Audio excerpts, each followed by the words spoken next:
Facebook's online. We're doing good there. Fuck yeah. Facebook is online. YouTube still says sending data if it's online. Twitch, I don't know about. I'm gonna hold on.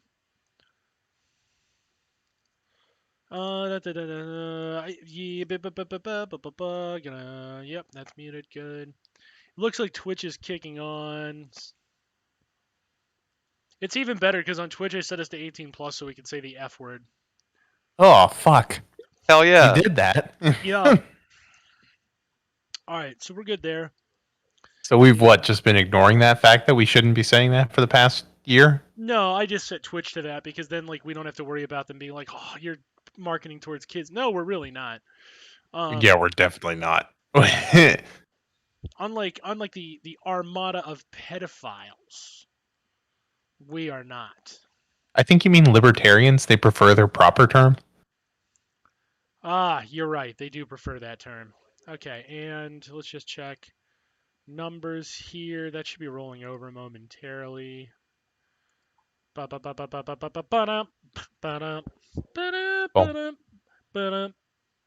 Yeah, okay. So those are going good.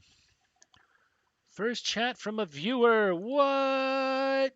We got chats. What up, dog? Chads. Yeah, Those Chads. Chads. Chad chats. Chad Chad. chats. Chad chats. Chadits. That's a hard one. That is. That's a word game. That's what she said. All right. Looks so, like most people have been using the Twitch. I'm gonna open that one up. See what's up. yeah. No, that's a different. WhatsApp is a different app. What's happening? What about what's happening? But it's just a chat program. Yeah. Okay. So what we were talking about before the show started, and we're gonna continue because I am frankly like, I'm having another one of my Genshin nights. I had a long day of work. You gotta understand, like what I do for a day job is simultaneously mind-numbing and loaded with responsibilities that should not be. Right? So I'm having one of those evenings. We were gonna do fat discourse and disability, but now we're gonna theorize on what a JRPG would look like for Genshin. Like if it was just a classic Japanese RPG, and I'm gonna use the Oh, model. I'd play the shit out of that game. I would guaranteed I'd be obsessed with it. It'd get 500 hours easy. And if you've been listening to us talk about this game, folks, and you're like I was about 4 or 5 months ago, and you're like, oh man, I don't want to get near that. That sounds way too addictive. Look, it's going down. Everybody's gonna be playing that motherfucker. You might as well get on there, get your shit ground up. Let me help you level up now before I go. You didn't ask for my help then. It's fucking. Willing. It's now, going down. Too important. No. I'm yelling timber. Yeah. So okay. First off, the game would not be called Genshin Impact. It definitely would have been called like Trials of Teyvat, right? Yeah, or something like that. Yeah, it definitely would not Kingdoms of MiHoYo Reckoning or something, and then the company goes under because baseball motherfuckers don't know how to run a game company. No, I totally got it though. It's gonna be the trifecta symbol, and it's gonna be Trials of Teyvat. Like picture it in your head. That the trifecta logo that's on Paimon and the ley lines. Mm-hmm. Picture that, and then picture like Trials of Teyvat over it in that fancy lad writing they used to use for every fucking game. Oh yeah. Oh yeah. Yeah, you're seeing it now, right? You're seeing it? Yeah. That's a problem. It's a problem. I don't have any artistic skill, but I can see this stuff. And like 100% you're right. Zhongli would be No. That's your most interesting pick. No, the Traveler would still be your main character, right? Mm-hmm. Because you still have to like the fish out of water like excuse to start the game still has to exist. Right. So you still have to be a fish out of water, right? Your first party member.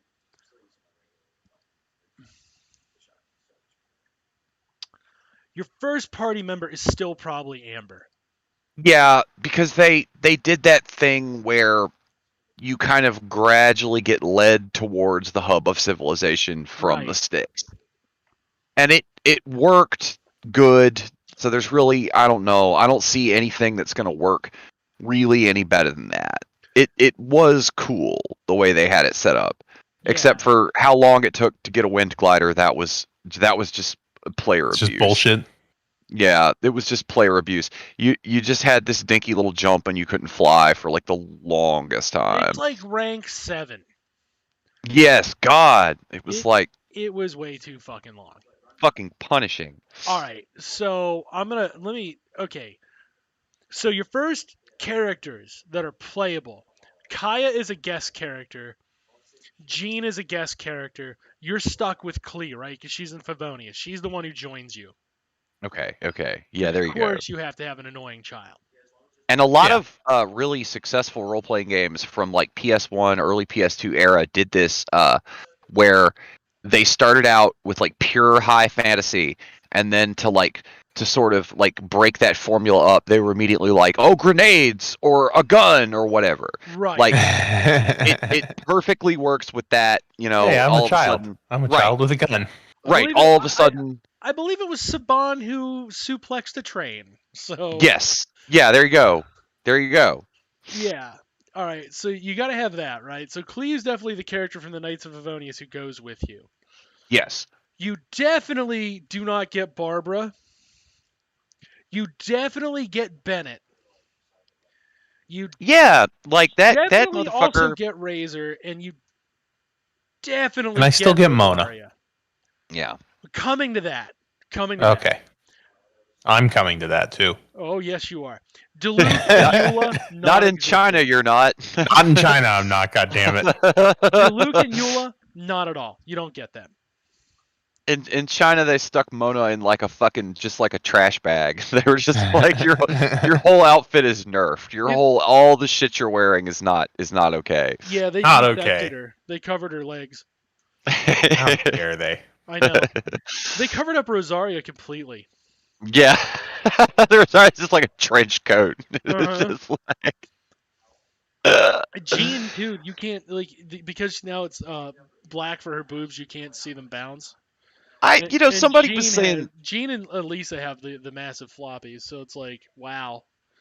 somebody brought up that thing again about that they limit how much video game time you can have over there. It to me this just sounds like a state that's doing everything right whenever something super powerful comes Well, along. their They fear they nerf it. their fear is that their citizens will become Americans. Like they nerfed crypto. Yeah. They nerfed video games, right? And the way that their citizens will become Americans is via titties. Yeah.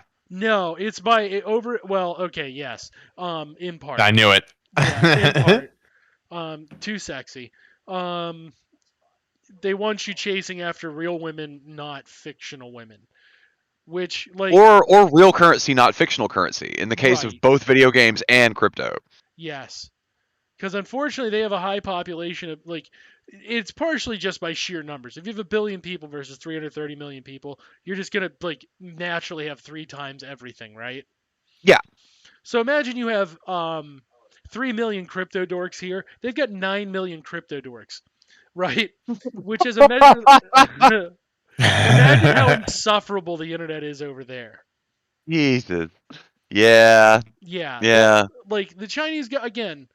If we're gonna critique the Chinese government, we have to understand them in the real world, and in the real world, there's us. And frankly, everybody looks at us and goes, "God, I'm glad I'm not them." That's like it's the American delusion that people who are like just not that much worse off than everybody else look up to us because we look attainable. Well, if you come here and you're like first generation, the first thing you figure out is the way to suck our dick is to say that wherever you came from sucked, and to talk about how great it is here and Yeah, like how is this dream come true for you. And so there might be some people that genuinely believe that, but that is the absolute right thing to say, right? Like oh yeah, if you're gonna move all your shit here and try to take your own little piece of the pie and everything, then that's definitely your line. Is you definitely don't want to show up and be like, man, I'm not sure if I should have done this. right. Oh yeah, that'd be a mistake. Yeah, they're like they look at us and they're like, this is a pile of shit. Yeah. So Actually, you know what? As a side tangent, before we get back to the role playing game, travel advisory against traveling to the U.S. I want to find out. If there's warnings out there, if there's anybody that's actually like honestly communicated about their experience of trying to come here for a fresh start and a new opportunity. The Australia, United States of America, overall exercise a high degree of caution due to the USA impacts of COVID-19. I think it was Japan that was like, "Yeah, watch out, they're all racist and they hate us." And listen, I'm encountering a lot of I guess left or post left or whatever they call themselves Australians online, and I think like look, technically we outrank these people. And if you encounter one of these people, if you encounter Technically, one of these we people, outrank these people. if you encounter one of these people, you can relieve them of duty, okay? If they are doing American politics and they think they are helping, I did. I had to strip the guy's little medals and bars and shit right off his uniform and tell him to go home and tell him that we didn't need him in this fight. I had to. Cuz he was like a based atheist and he was doing this thing like Jews and Christians and other big religions are trying to create an apocalypse, which I mean, okay, but he was using They some very are. very offensive. Not so much the Jews. Yes, so on the Christians, though. He was using some very offensive materials that he was distributing when he was doing this. He was trying to be very, very helpful, and I relieved that motherfucker of duty. I said, "Thank you for your service. Fucking pack it in. Fucking, we do not need your help." If we should do this more, honestly. If somebody had done this for, say, Amy Therese way back, think of all the pain and problems that could have been avoided. Yeah. They're not helping. Okay, this is kind of amazing. And I do want to get back to the game because I'm not done yet because I got this whole thing pretty well envisioned. Ireland warns citizens traveling the US to keep their travel documents on them at all times due to recent legislation designed to identify and reduce the number of illegal immigrants.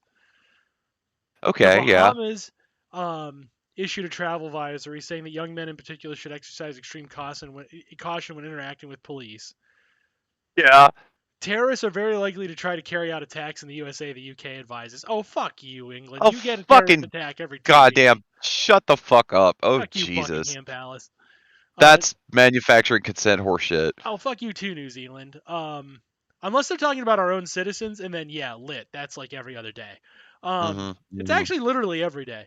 Australia's government says your mom is twice as likely to be killed in a motor vehicle accident in the U.S. Yeah, definitely. That's good advice. Yeah. That's just factual. Canada warns travelers about home break-ins at U.S. vacation homes. That's true. Yeah, for sure. France is funny. France recommends that travelers adopt a reserved attitude towards people of the opposite sex to avoid charges of sexual harassment. Spain also rocks. The drinking age and laws around consumption of alcohol in the U.S. bear repeating because you can't have an open alcoholic beverage in your car. Fucking Spain just sounds like the most dangerous place to drive. What are you talking about? The rain in Spain falls mainly on the plains, and so do the cars as they're falling out of the sky. From taking a turn, like from some guy in like a Mini taking a turn on like a cobblestone street that's like 3 feet wide at like 90 kilometers an hour or whatever. Yes, they fall right out of the sky. If it were in America, he would just have an open fucking 30 pack. The whole 30 pack would have been born through a natty ice. Listen, it's not like we don't have that in America. We're not going to pretend we're better. Well, Spain says though you got to watch out because in Spain apparently it's like kosher with the cops to be like they're like, oh, what is that? It's 2, 3, 4 bottles of vodka and a 30 pack down. Yeah, buddy, you should head straight home. Yeah, that's kosher with the cops here in America too. As long as you're not black and you're in a small town and you're, of affluent background. This one, I can promise you, not true. Not gonna pass the muster. Does not pass the muster. I can tell you that they're nicer to you. Yeah.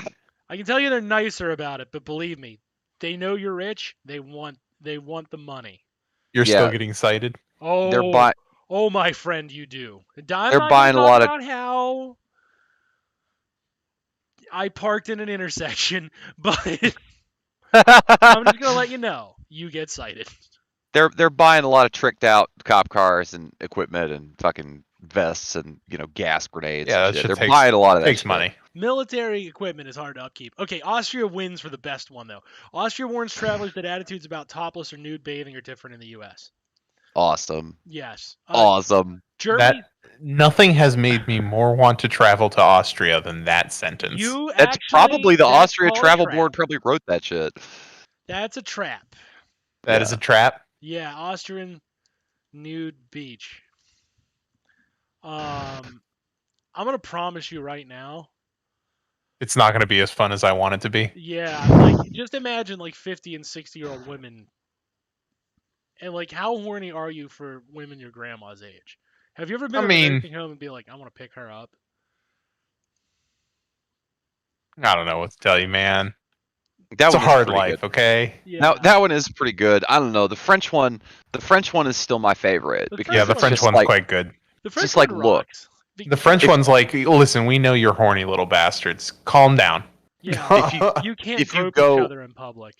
They're like, look, if you go bopping around the United States with your fucking sexy boy fucking accent, they're gonna try to mob fuck you, and then they're gonna cry about it later. Like that. That one is the funniest one. I think that was word for word. I think that was exactly what was written too. Yeah, I read that. It sounded nice. In French.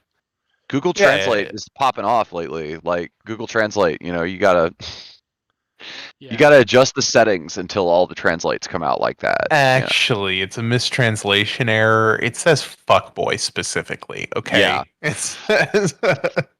That's actually French. That's why it's BOI sometimes. Yeah. That's the native French. BOI. That's the native French.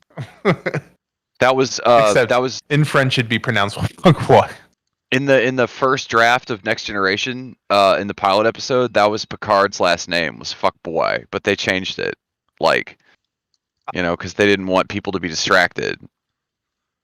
And they still were. They thought it was the name, but it was really just, old Jean-Luc himself there. Yeah. I gotta say, I'm feeling that episode art. I'm feeling the XXX Live Theory logo. I'm glad you're vibing. Now Uruguay, Venezuela, and Japan, to round it up, it's because we're armed to the teeth and we just shoot each other all the time. That's it. They're like, yeah, you should probably not go there. If you're gonna go there, like take a bulletproof vest. Yeah. Yeah. Chat was shout out Reptiliano in the chat. Chat was saying the Mexico one is basically covers all of that. It's just like the Chad Cougar lover versus the virgin 20-something lover. Fucking shit. Love it. That definitely memes that exist is like Rule 35. That's definitely Rule 35.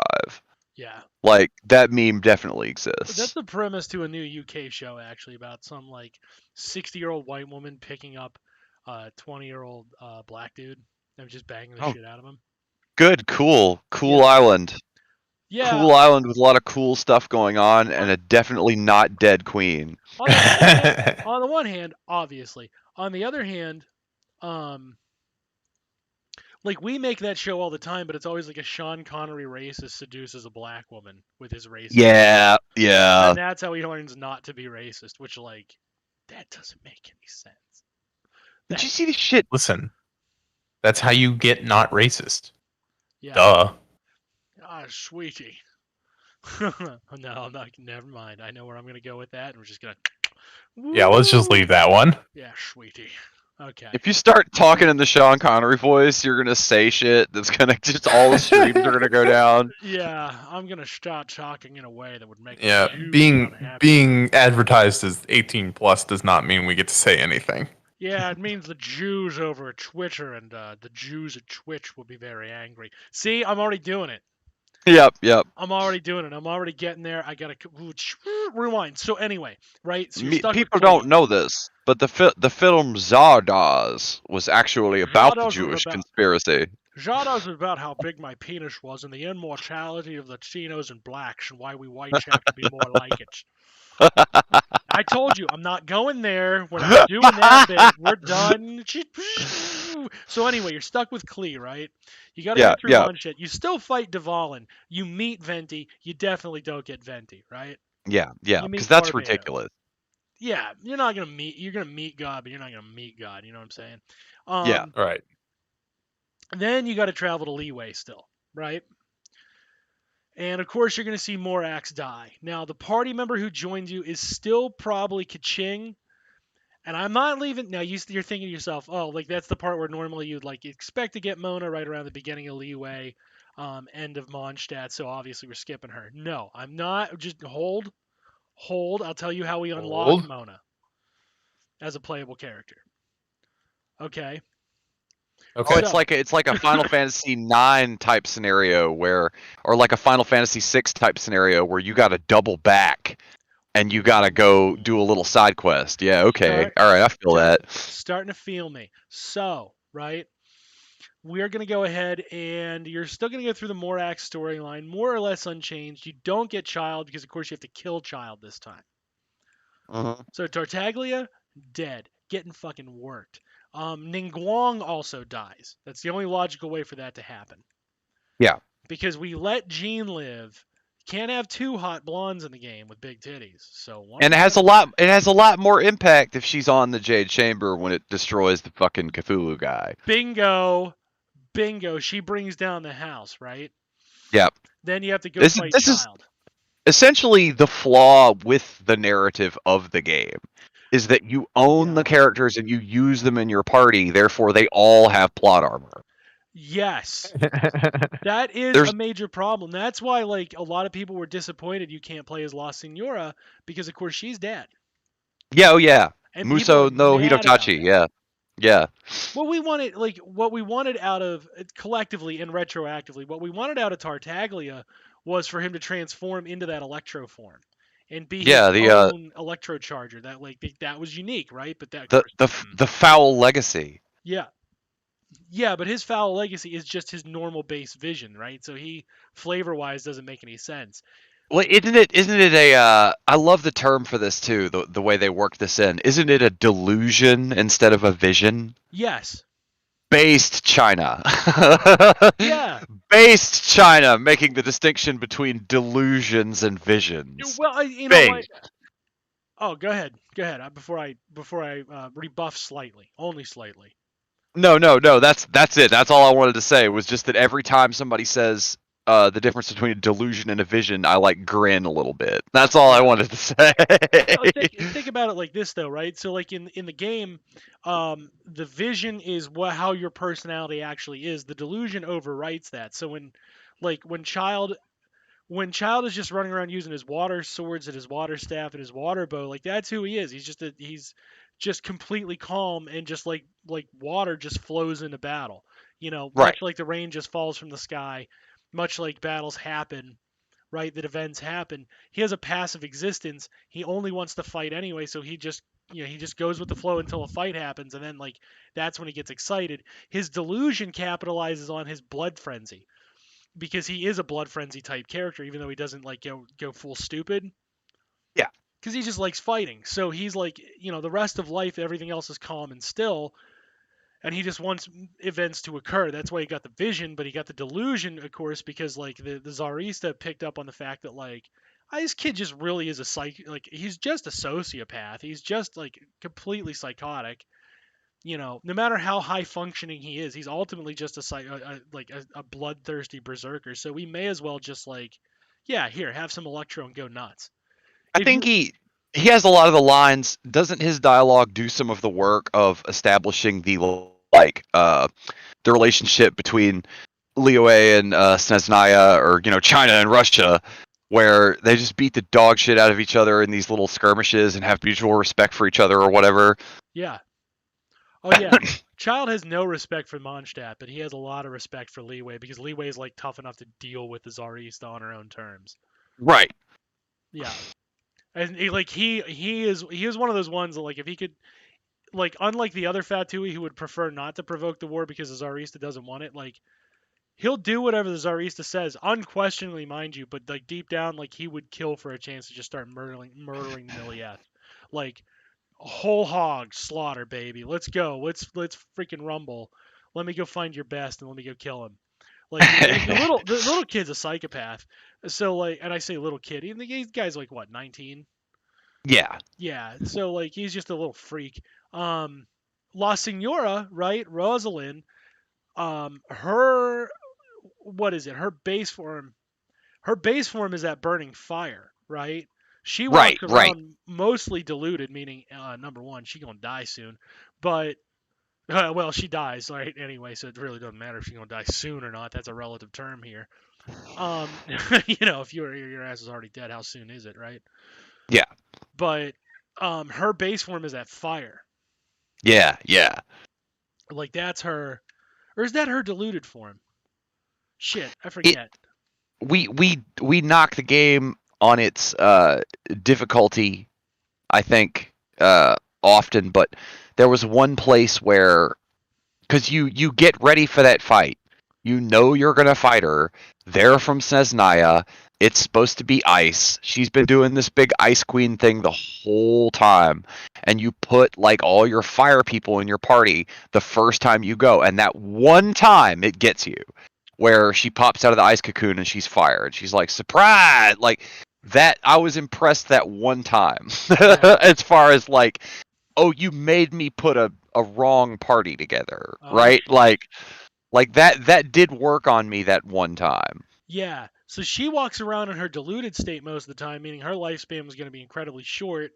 I just looked it up though. Like her lover got gacked, right? And she went ape shit. So her vision was granted as fire because she is pissed all of the time. Okay, yeah, So the yeah, Zarista was like, I can take that anger away from you, and I can give you something else to focus on functionally. And she gave her a nice delusion, right? So she got the cryo delusion as a function of the fact that like Rosalind was number one, just a murder machine in terms of magical power. Like a bitch can channel ley lines, right? But yeah, uh, you know, she's just a destructive force, almost elemental rage and fury and like anger and grief. So she was like, "Yeah, you work for me. I'll cool that hot heart of yours." yeah. And But Rosalind's I, like, I "Sign me up. I'll do literally anything to anyone." So now instead of being like a psychotic burn freak like she is whenever she transforms and uses her vision, that's why she walks around like a total smug asshole because now she's under control functionally with the delusion. So it's a form of mental health for her, which makes it even worse because like I will bring this up with John next time to go really into it, but like technically that's ableism. Like I think you're right though. I think like if it comes out in 2000 instead of 2020, like yeah. a lot more bodies are hitting the floor. Well, bodies have Because to keep it interesting. yeah, I don't it think the only reason it really doesn't in 2020 is, or in the 2020s or whatever, is because you own those characters. right. Yeah, and again, like you said, it's total plot armor. They have to live. All right, so now this gives you the opportunity to unlock the secret character Mona. Good news, you can get Mona. Bad news, crap party member. Mm-hmm. Aw. I know, total awful party member because she basically like Lisa's been buffed to be useful. Um, so you're just like, well, I already have a mage, and like when I want a weird mage, I already have Klee who reacts better, right? Yeah, Who has Fyraga at an early, who could put Fyraga on explosives and hit the back line of the party or whatever dumb combat system they would choose. I would yeah. imagine it would be turn based. In a version of this where you get that character right away, you Mm-hmm. have to change Amber's element. Like Amber is not a fire archer in this version of the game. Correct. She would be a wind archer. Yes, there you go. Because you're not getting Venti. There you Yeah. go. Yeah, and you're not getting Jean either. Um, Yeah. Sucrose and Albedo would be side characters. Oh yeah. Eula would be she would be a wacky comic relief side character. Like they kind of did to her, but then like Or like obviously they had in to Final make her Fantasy cryo VI, badass. where it's like you have General Leo one time, you have another badass character one time, Like, it's one of these characters that you get to play for a couple of fights or for a short period of time, and you're like, damn, I wish there was a way to get that character. And, people post about it for like 20 years, like fucking lying to each other that there's a way to unlock that character, but there's not, like, it would be that type of situation. Yeah, most definitely. Eula would be featured more prominently, but she would definitely be a comic character.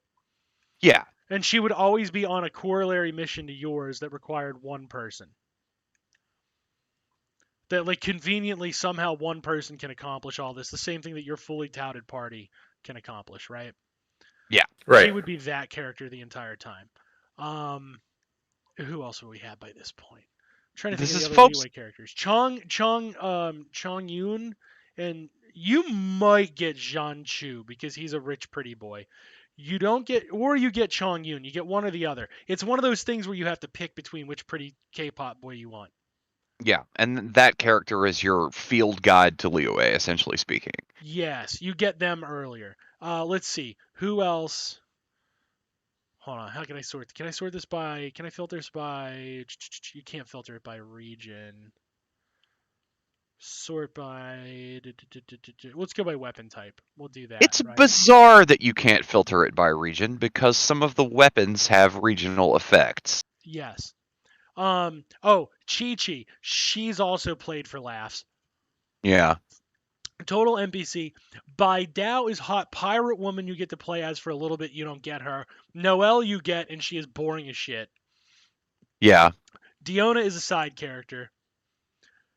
Fischl is a weird subquest line that takes way too long to complete, but you don't get her. It also is not worth it. She wouldn't be worth it. No, anyway. you do get her, and then it's just not worth it. It keeps giving me string lists, so I really should level up Fischl and use her. I got like a R5 string list that I don't use. Shit, man. You know what's it just funny? I should have hoists all these bows rusts. on me. I should have 2 R5 rusts, but I thought they were shit, so I'm on my 6th rust. Because the first 5 got eaten. It fucking it should work for Tartaglia. It should work for Child, right? Rust does. Oh yeah. For his melee attacks. Mm-hmm. Nah, I still haven't tried that shit. I need to fucking work on some of these characters before I start trying to get new characters. Oh yeah. Hu Tao you don't get comic relief. Zhao you get. You just get Zhao. Yanfei is a side character. Zhan Ling is an unlockable side character, but the criteria is so damn difficult, most people miss her. Zhao is your OP character that you get and crutch on and then betrays you by surprise later, a la Cain. A la Cain from Final Fantasy. Bingo. So then we go to Inazuma, right? Now we got to go do the war arc. And let me first tell you that you are killing a shit ton of soldiers from both sides. You keep swapping sides, right? So let's go through it. Let's start. Kamisato Ayaka, you get her. You definitely do. You get Girl Ninja. You do. I need that fucking banner to come back. I need that motherfucker. And you get Kadehara. You definitely get him. Yeah. You get Girl Samurai and Boy Ninja. You definitely get those two. Sayu, comic relief. Moving on. Jinyan, not in the game. Yeah. At least ideally. She's not in the game now.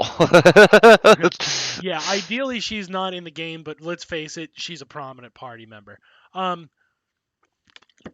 Way too prominent. And Dan's really angry about it. I'm so mad about it. More angry than I am at Klee being a mainstay and a required character functionally.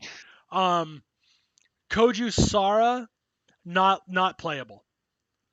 Yeah. Stays a villain. Mia, you get Yoimiya. You get the Fire Archer. Yeah. Definitely get the Fire Archer. Trying to think who else here. So we're not to Shenhan Yunjin yet. We're not there. So who's now? Oh, Raiden, boss fight. You kill Raiden. Yeah. Yeah. Of course you do. Of course you do. If it was 2000 instead of 2020s, a lot of these bodies have to hit the floor. A lot of them hit the floor. Kokomiya, is the son Gonomiya Kokomi? She has to die. Tragically killed.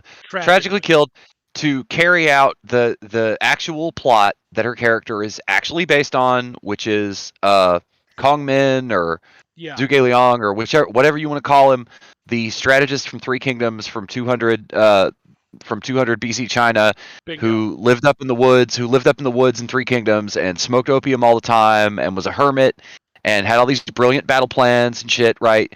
And then even though he supported the ethically, morally correct faction during Three Kingdoms, totally killed. They totally lose. It's totally just crushed by the fist of authoritarian bullshit.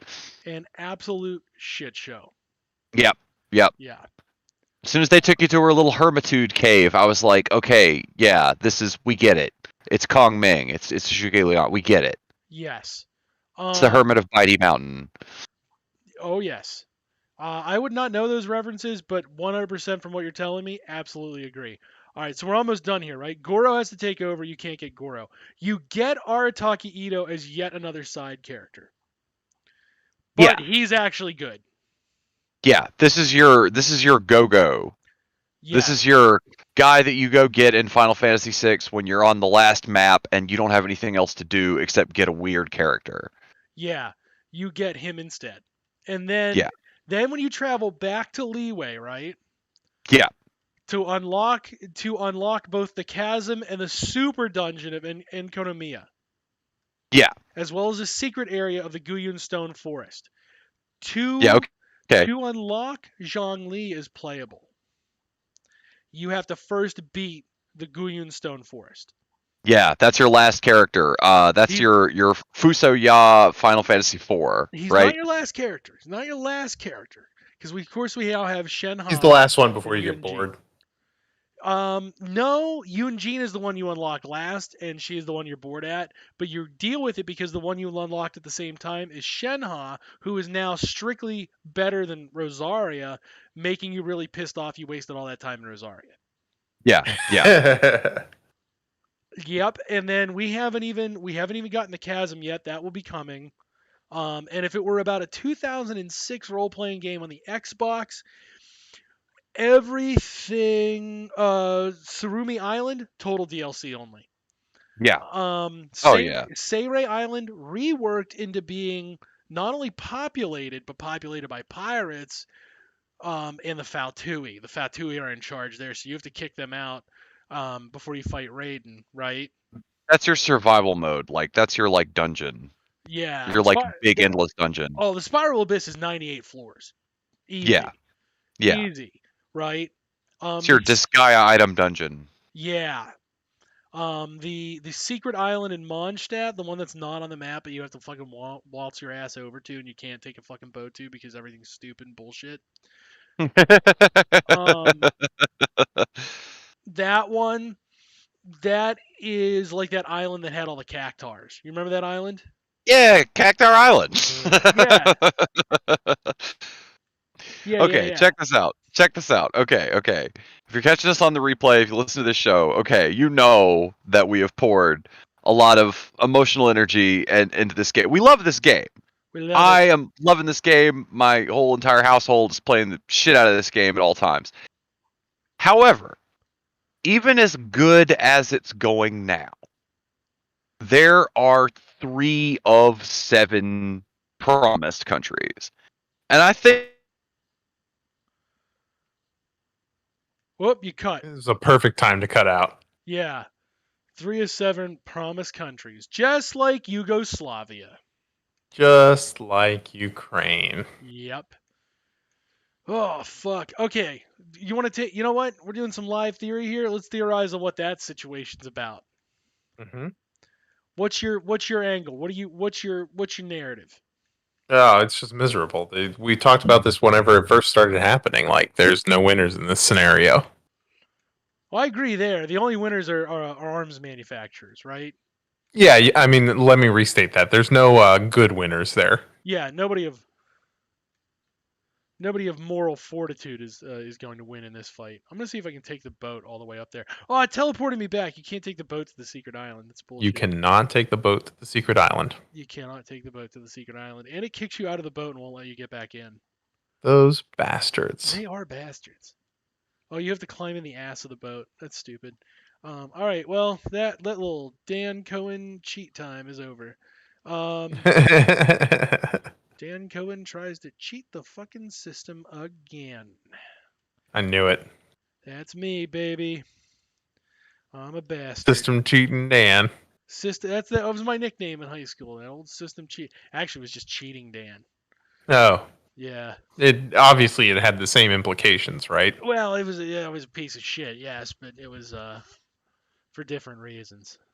Uh, My internet just out at the house. I'm back on the phone. How does it sound? Yeah, you sound like fine, you're man. on a particularly talented potato.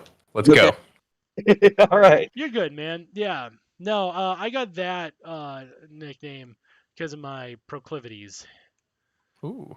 Yeah. I was. There's a while there. I was very. I had a very French attitude about sex.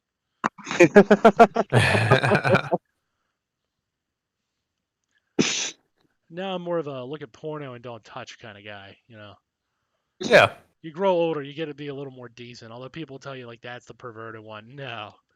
Then you're No, not. it's the first one. Yeah, the first Yeah. one, the bad one, the one like that lets me know that you're like if you think the one where you don't how do I put it? You don't act. Well, I'll just put it like this: you're not looking for sluts, and you're not a slut. That's the one where it's like, yeah, that's probably the superior way to behave in most circumstances. It's not the one where you're like, I'm gonna stay faithful to my wife, and then I'm just going to look at some pornography when I'm bored.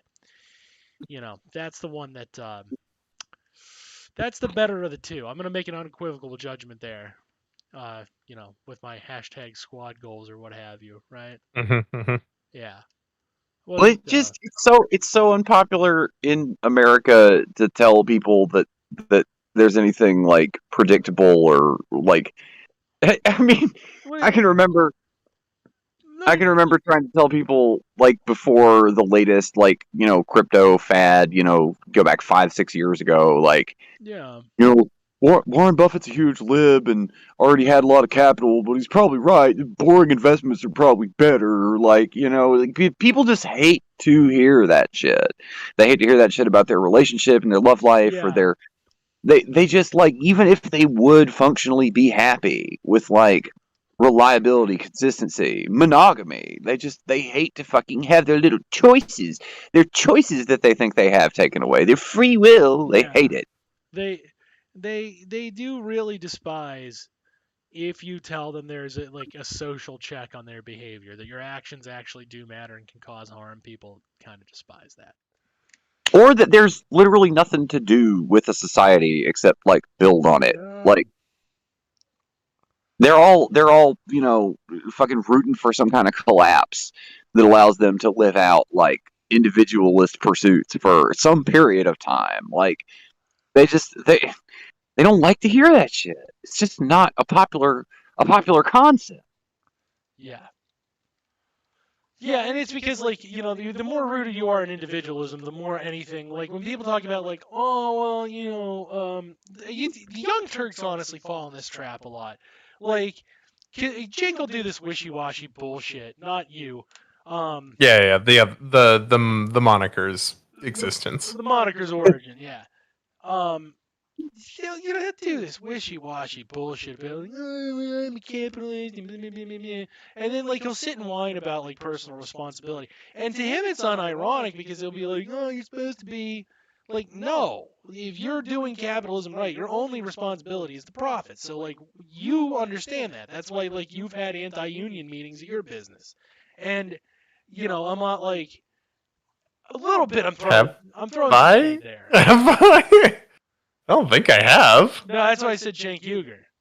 Oh. Yeah. Like, you're having anti-union meetings at your business because you're like, guys, we're just too small. Like, yeah. Are you? Are you too small? What's the right size for a union? Like, that's what. Or they could at least be part of some kind of larger broadcasters union that would then negotiate with him or whoever was the helmsman of that project. Right. If the Sanders campaign could have it, and that was basically on a shoestring budget, are you too small? guy who takes investment firm money and panhandles for small dollar donations, and has advertising, and has his corporate donors on the air, and is backed by, I'll admit, a better within the relative spectrum of capitalism. So take that with a grain of salt. Banking institution, right? With aspiration, who has that guy on the air to babble, because that guy is a money man first, so he doesn't always make the most sense, and he says a lot of mealy mouthed liberal bullshit, right? Come on, Jank. What? I mean, your strongest argument, no matter what company it is, your strongest argument against bringing in any kind of union energy on behalf of the employees is it's always that it's a family and there's relatively low turnover. But they got a lot of motherfuckers coming and going over there, man. I'll check in on them every few months. And it's some new hot shit young gun is shooting their way up the ladder, It's because their commentators aren't actually paid staff. A lot of their commentators make less than the people who are there. Not in an instance, but overall, per capita, way less than what, the regular staff make. If you were to look at a day's work for a commentator versus the regular staff, the commentator is getting paid just incredibly more. But then you have to remember, they may not be booked for months. If you wanted to make the argument that the right move is to stay working there and not strike out on your own, you can't even make that argument. Right. Because Hassan was doing really edgy, weird left content when he was there, and it wasn't playing to their audience. And then as soon as he started spending all of his time on Twitch, he started doing really well. Yeah. He got fired from there for making fun of Dan Crenshaw's eye. Which is also is that what he got? Hysterical. Yeah. He got fired for that, and then for being right. Well, yes, number one, unequivocally right. Dan Crenshaw, you do look like a Bond villain. What more do you want from us? Maybe if you don't want to look like a Bond villain, change the look up. Try not to be such a Bond villain. Well, okay. Either of those would be acceptable. Let's be fair to the Young Turks situation for just a moment. Hassan's commentary was more to the effect of the reason you lost that eyeball is for the same kind of fucking war that you would sign up for anyway. So you're not so much a hero. This is just the regular cost of being a sick imperialist pig. Yeah. Again, sounds like he's still right to me. What are you? Right. Where's the question? Well, how is this wrong? What's the lie, right? It's good that Crenshaw the only thing you can say that's good about Crenshaw is when we say go fight it yourself, he did, and now his face is all fucked up, right? He's a living reminder of the evil of men. That wound is a living reminder of the evil of the American Empire, which Crenshaw freely takes pleasure in, right? So that battle scar really is akin to a Bond villain, and it also means that Crenshaw's the kind of sociopath who shouldn't be allowed in the government. Yeah. Because he loves human misery.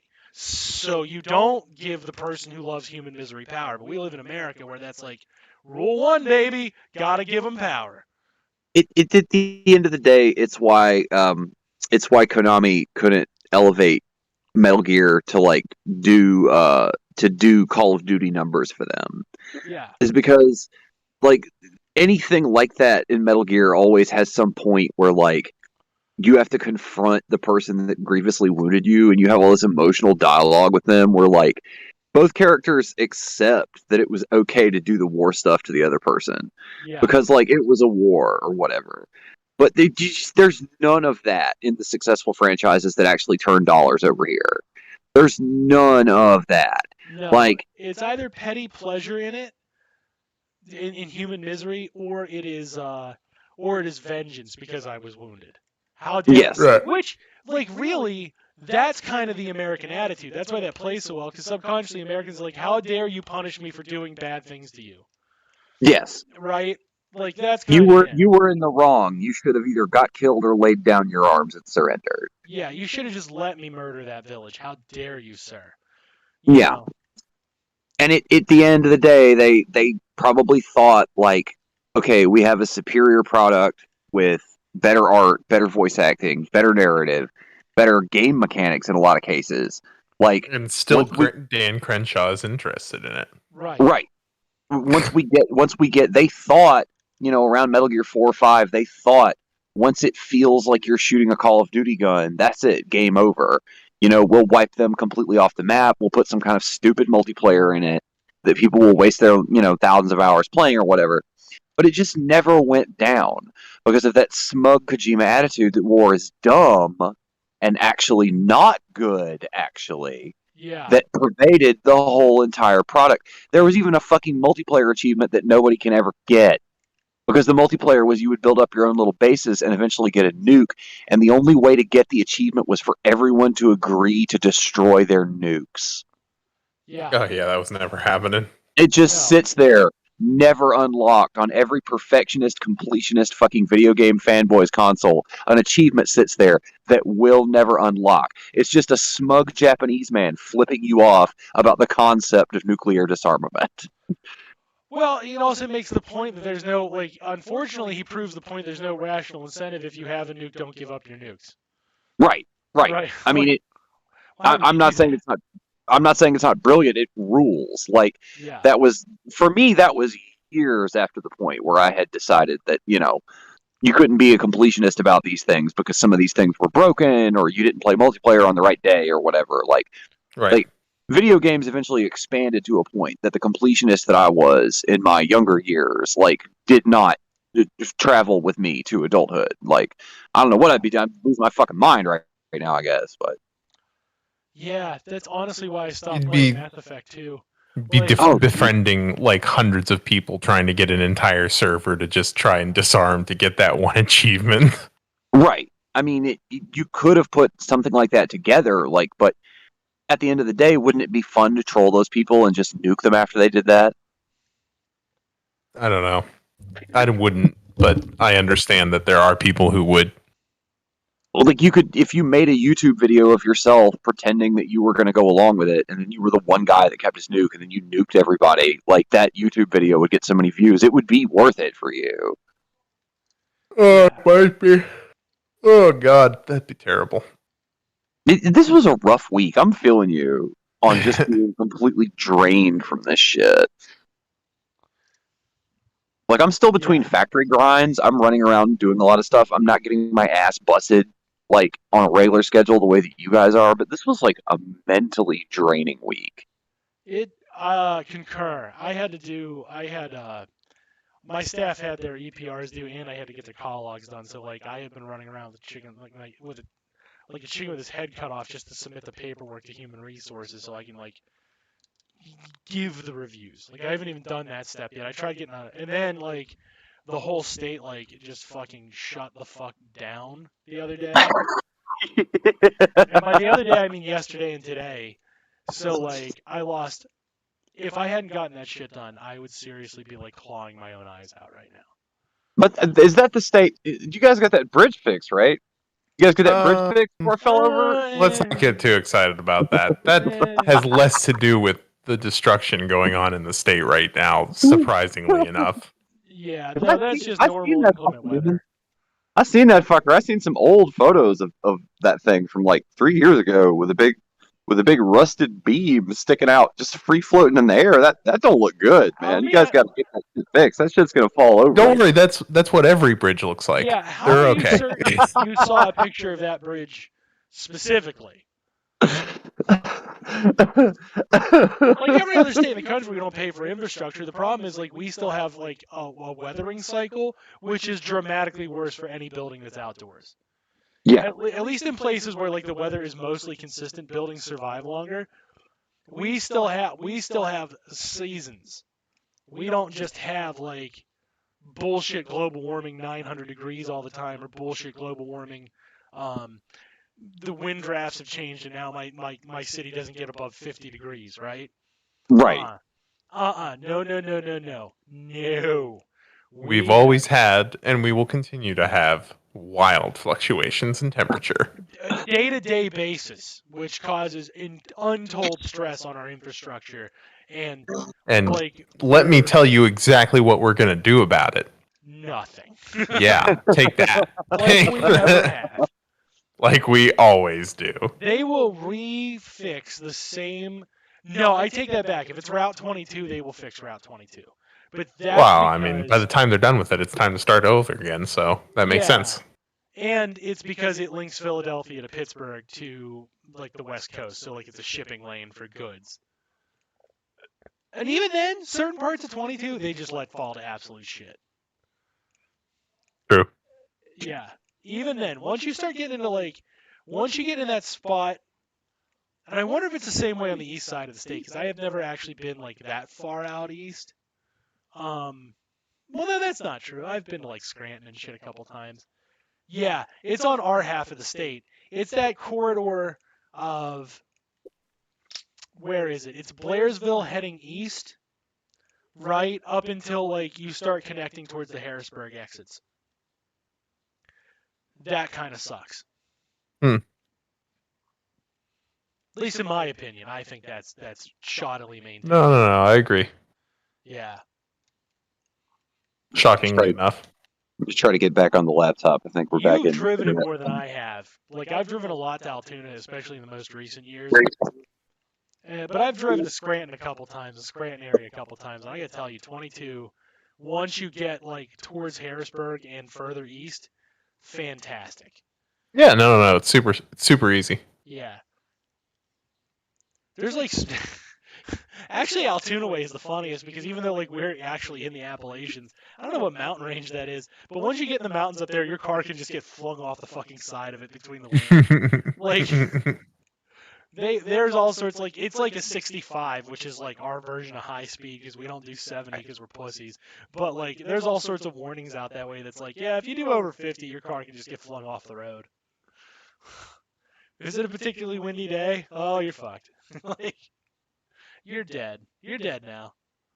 Don't worry, people still go 70 on that. Oh. There's nothing that could go wrong. No. It's not as if bridges collapse underneath us or anything.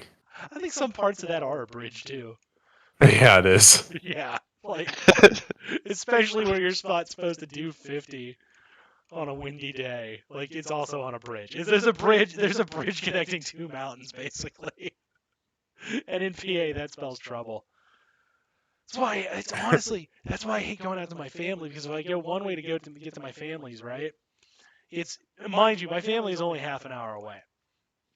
Right. If I take the one way, I have to go up 56.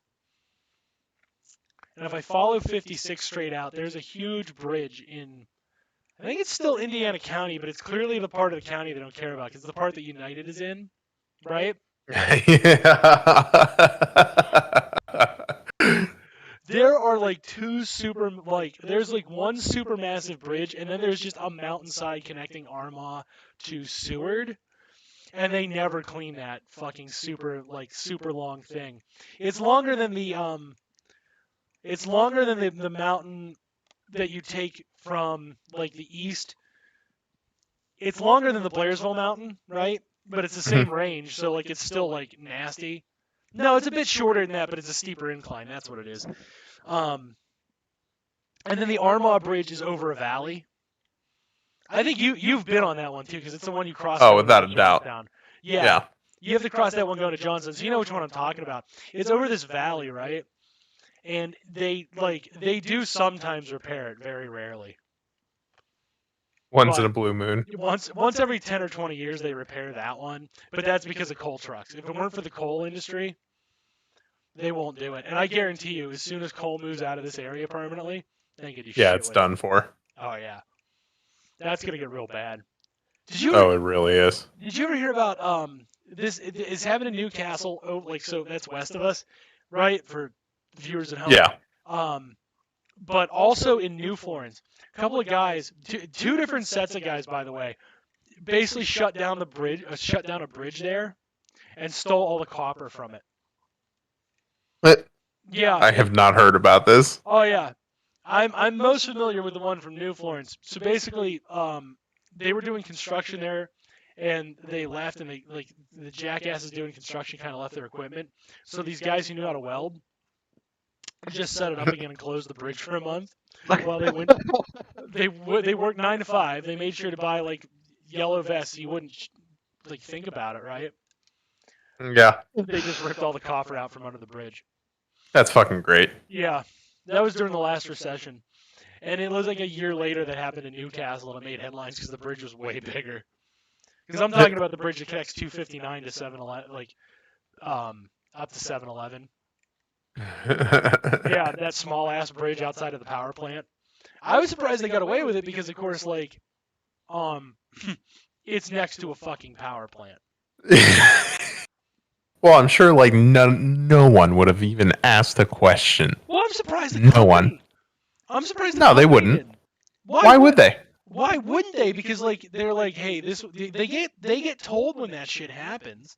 No, they don't. Yeah, in that town they do. Look, man, I've had construction outside of my building for fucking months now. I didn't get told shit. No one told us fucking anything. Yeah, but you're a private citizen. Like, this is a major corporation in New Florence, PA.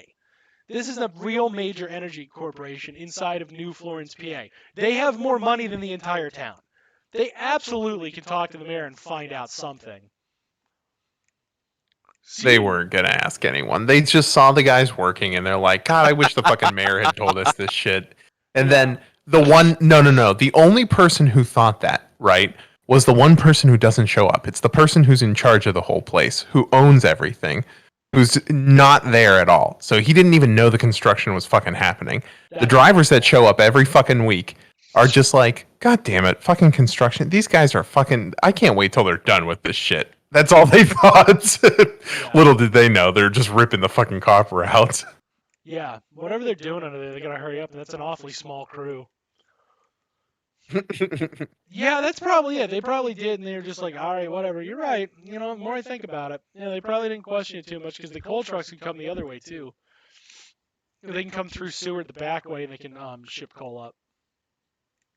The copper stripping thing is always just like, I mean, it just rules. It's just like, I don't know. There's something poetic about it. Like, right? Like, there's just something, like, I remember, like, I used to be, like, you know, still like, last few years of being a teenager, and I'm doing construction jobs and stuff. And it was always a popular, like, topic of discussion. Like, guys would be like, well, we had this one commercial job where they ordered too much and they didn't use enough of it, and some young guy stole all of it. And, like, you know, they would all be like, have this weird, like, envious but, like, worshipful look, like, describing this episode of this dude who, like, maybe worked construction for like 6 months and then fucked off and never did it again, of his one big run to, like, the scrapyard with, like, his whole fucking truck just full of, like, unused copper wire. Just like or those fucking shingles, like the rich assholes that we used to build these houses for down here.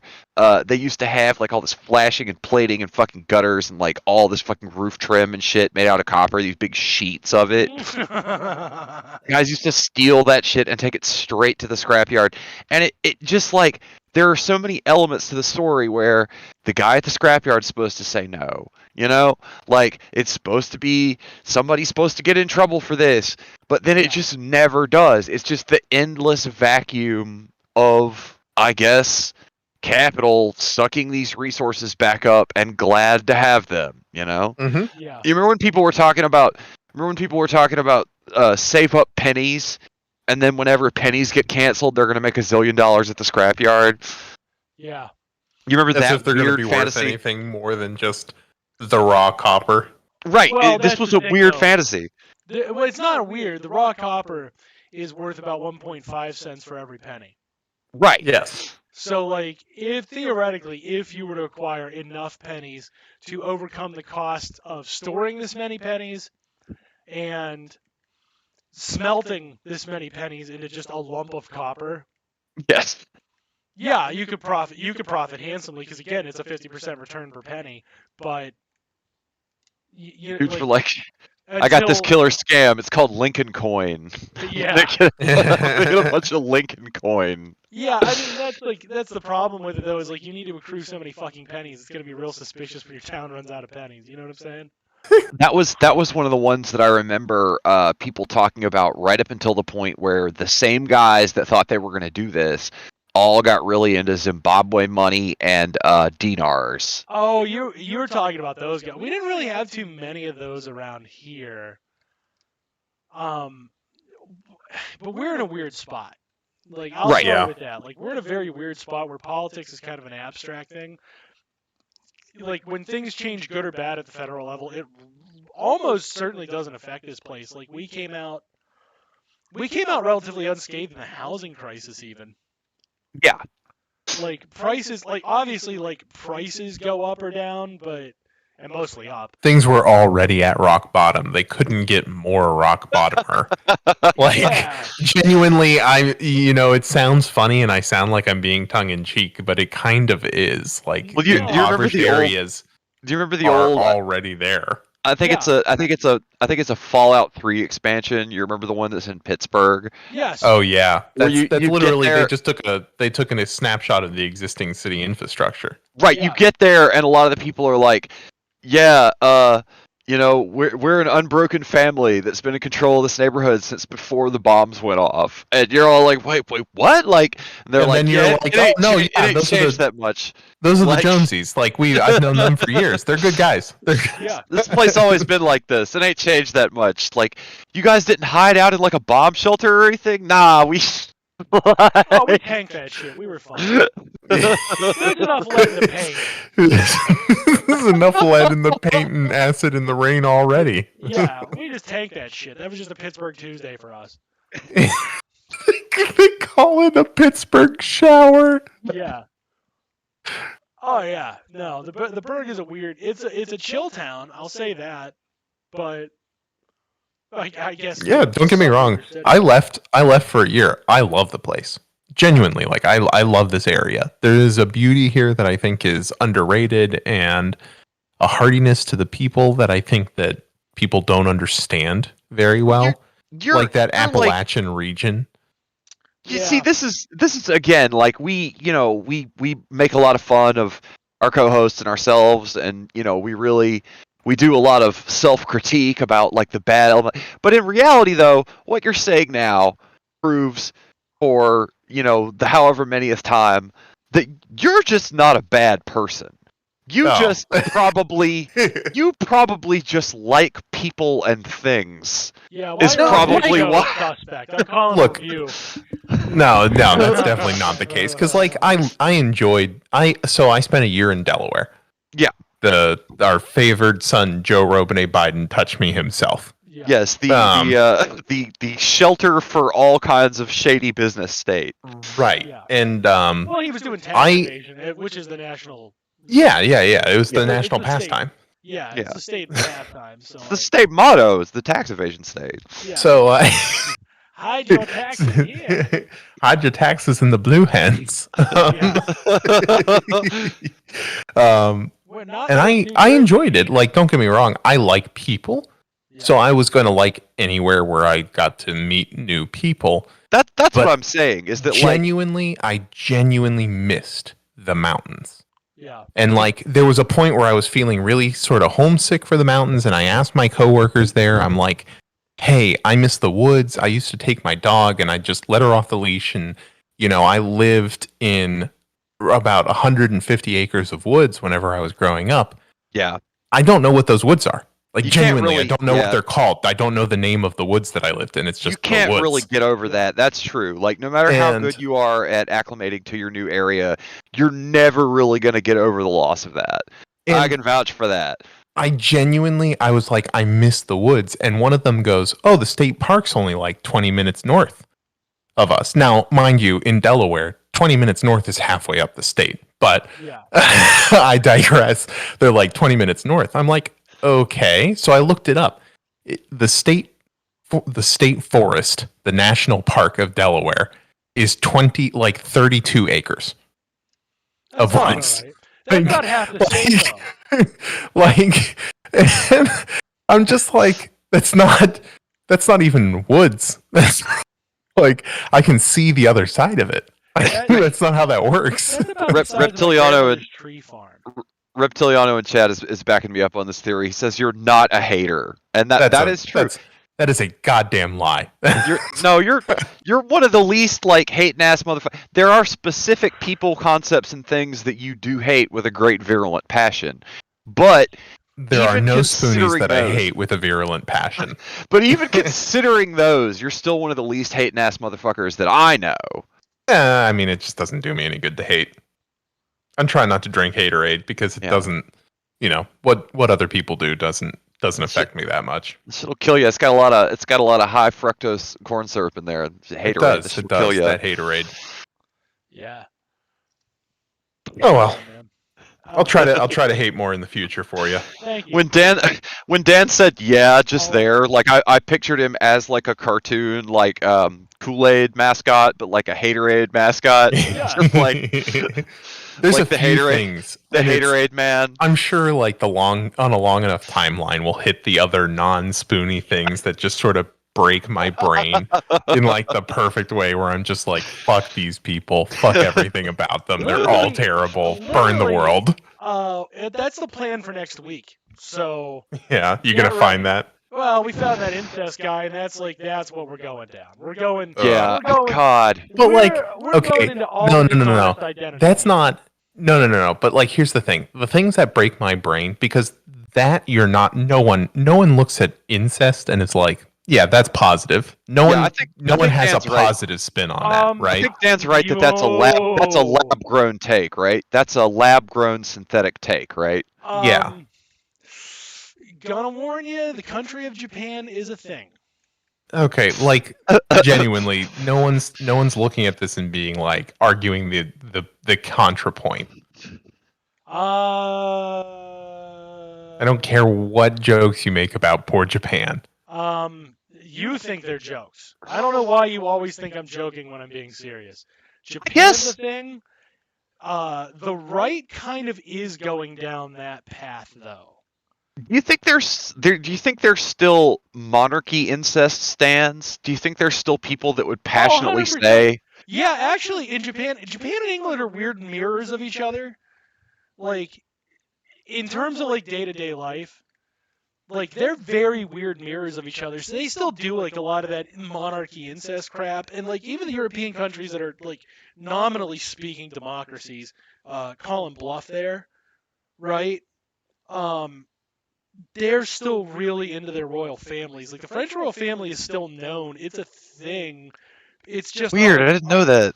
Yeah. They like every year on Bastille Day, like the French monarchs pretty much get together and lament that they're not running the country and can't steal everybody's money.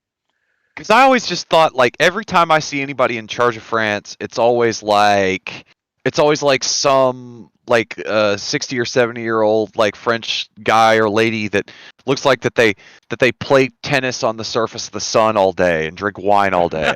Yeah. I mean that's them, right? Like that's true, but they very much lament that they don't just dominate the country arbitrarily. That's wild. I didn't know there were still like that you could go to France and you could find like a guy who would be like, yeah, technically I'm still kind of special because I'm like Louis the fucking 14th's like great grandkid or what. Like that's fucking wild. Yeah. No, that's real. Like that's a very real thing. Like those people still exist. They still keep track of it. It's just like nominal rather than like governing importance. But in Japan, it still does have some minor governing importance because the imperial household still owns like random interests in businesses, right?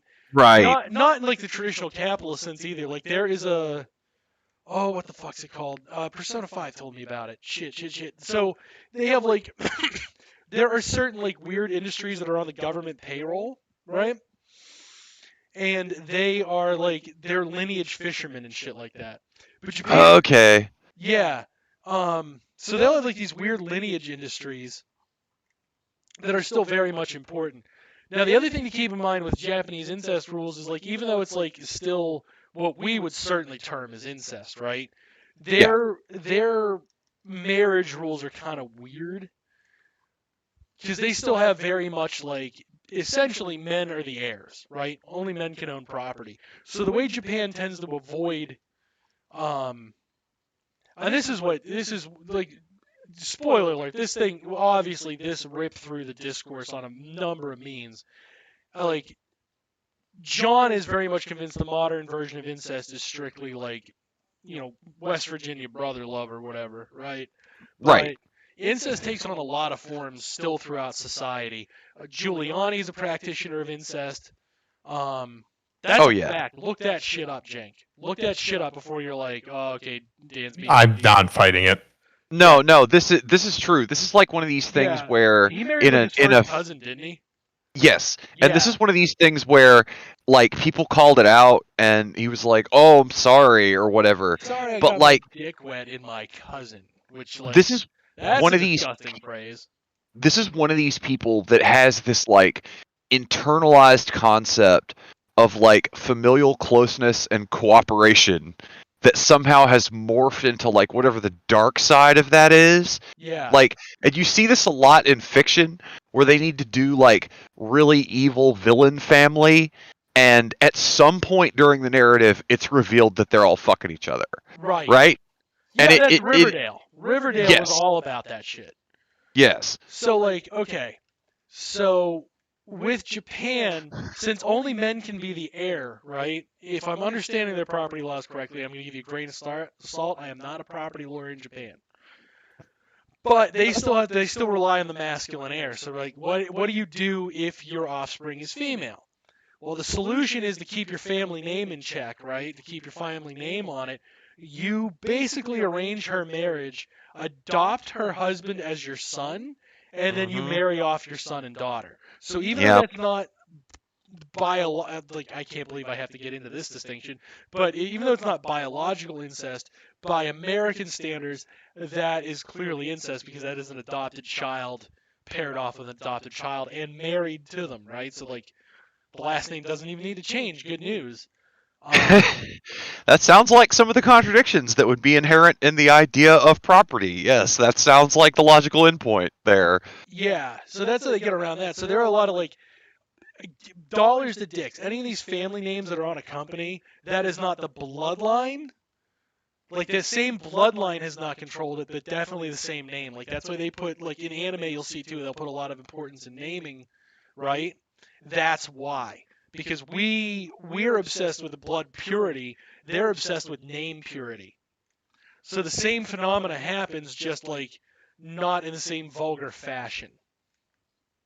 So it conceptually speaking, it is the name that owns the stuff. Right, and whoever the heir or family members of that heir own the stuff. So the monarchy in Japan works exactly like you'd expect a monarchy to. A lot of worry about blood purity, noble blood versus ignoble blood, right? There's a lot more incest in the traditional sense going on there. But as far as capitalism goes, they can relax some of those restrictions. Well, no, that's not true. That's not fair. It's not a function of capitalism in this instance.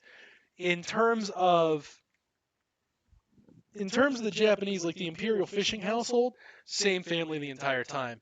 A lot of those inns they love to show in anime where, like, they have the hilarious scene where the guy peeks on the girl. Absolutely, those are family owned, but like the same bloodline doesn't own it. Yeah, so like that is interesting though. Like, probably be thinking about that for a minute. Like, the idea that like if both societies are essentially developing capitalism out of feudalism, but one of them is isolated and they just don't talk enough. They meet back up hundreds of years later, and one society is like, well, a person owns things. And then the other society is like, no, a name owns things. Like, that is so good, man. That is so good. Yeah. Like, so, that's like, just, that's delicious capitalism. Here's the other thing, Jake. When you say there's nobody who would argue pro-incest, right? We're going to have to, we're going to play a game here that I love in politics called What Do You Define as a Person? Do you, and I have to, Yeah, I have to start with this. Do you define members of the alt-right as people? I'm going to go with no. Okay. I've had a long-standing policy on that. I've been told repeatedly on the show that my position on that is not the representatives of the shows. Yeah, so that is where we do differ. They are humans, but where we wrap back to some form of agreement is that they are bad at being humans. They're not passing all the necessary skill checks. They don't have a lot of talents in those trees to be, above dogs. So Okay, we've been heavy video games on the show. We've been heavy. We mentioned the idea of remaking a lot of these old things. That's a big theme lately in all media. Okay, I'm gonna shift gears here briefly with a question, with a thought experiment. Okay, so they've remade all the old Resident Evils, essentially speaking, at least once, except for Code Veronica. Yes. And currently, every single time incest gets brought up, it devolves into this horrible shit-slinging argument between bad take people and good take people, and bad faith actors and good faith actors, and takes manufactured in a laboratory by the CIA or whatever. Yeah. Resident Evil Code Veronica has not been remade. The villains of Resident Evil Code Veronica are incest twins. Okay? They are heirs of some part of the Umbrella Corporation's big money stash in Europe. Okay, they're insane, and they grow up together in love with each other because they're so vain and crazy and rich, and they're all about fucking banging each other and shit. And then the girl dies, and when you show up as the STARS agents who are going to kill all the zombies and fix everything. Okay, and you're, doing a mansion for the millionth time. Yeah. By the time you catch up with the dude, he is impersonating his sister in drag because he can't deal with his sister's death. Okay. Sweet. What percentage of this plot survives in a remake? I am going to go out on a limb, and I'm going to say none of it. I'm going to say they don't do killer and drag, and they don't do any incest. I'm going to concur only because the core audience has changed, and the group of people who are going to be really eager for that are not going to want to see incest disparaged in such a way. Yes, I mean, when I played this thing late 90s, early 2000s, this thing first came out on Dreamcast. I was like, holy shit, this is awesome. But that was way before I'd started to ask the question of, like, is any of this good? Do we have to deal with this as a society? None of that shit mattered because the motherfucker was trying to kill you with zombies, and he was obviously insane. Right? Yeah. Like, right after I played this game, I would probably watch Terra Firma, which featured a very insensitive trans killer, which would not be acceptable today.